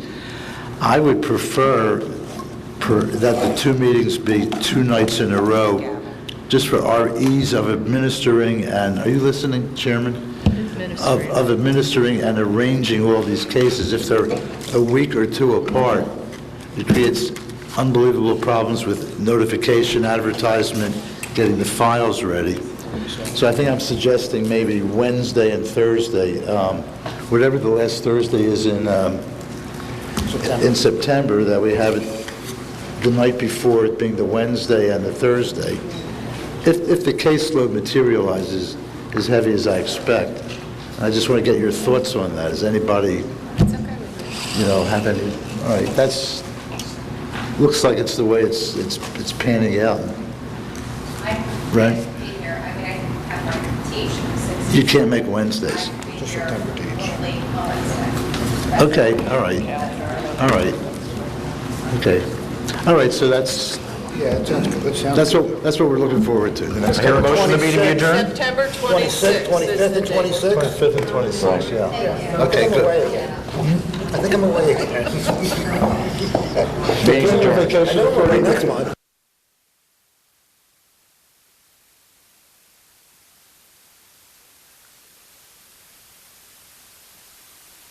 I make a motion to adjourn. Motion to adjourn.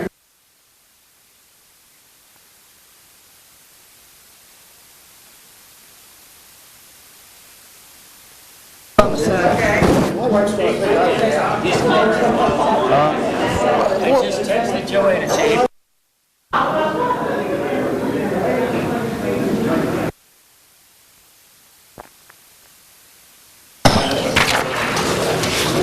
It might be low coverage, Oops.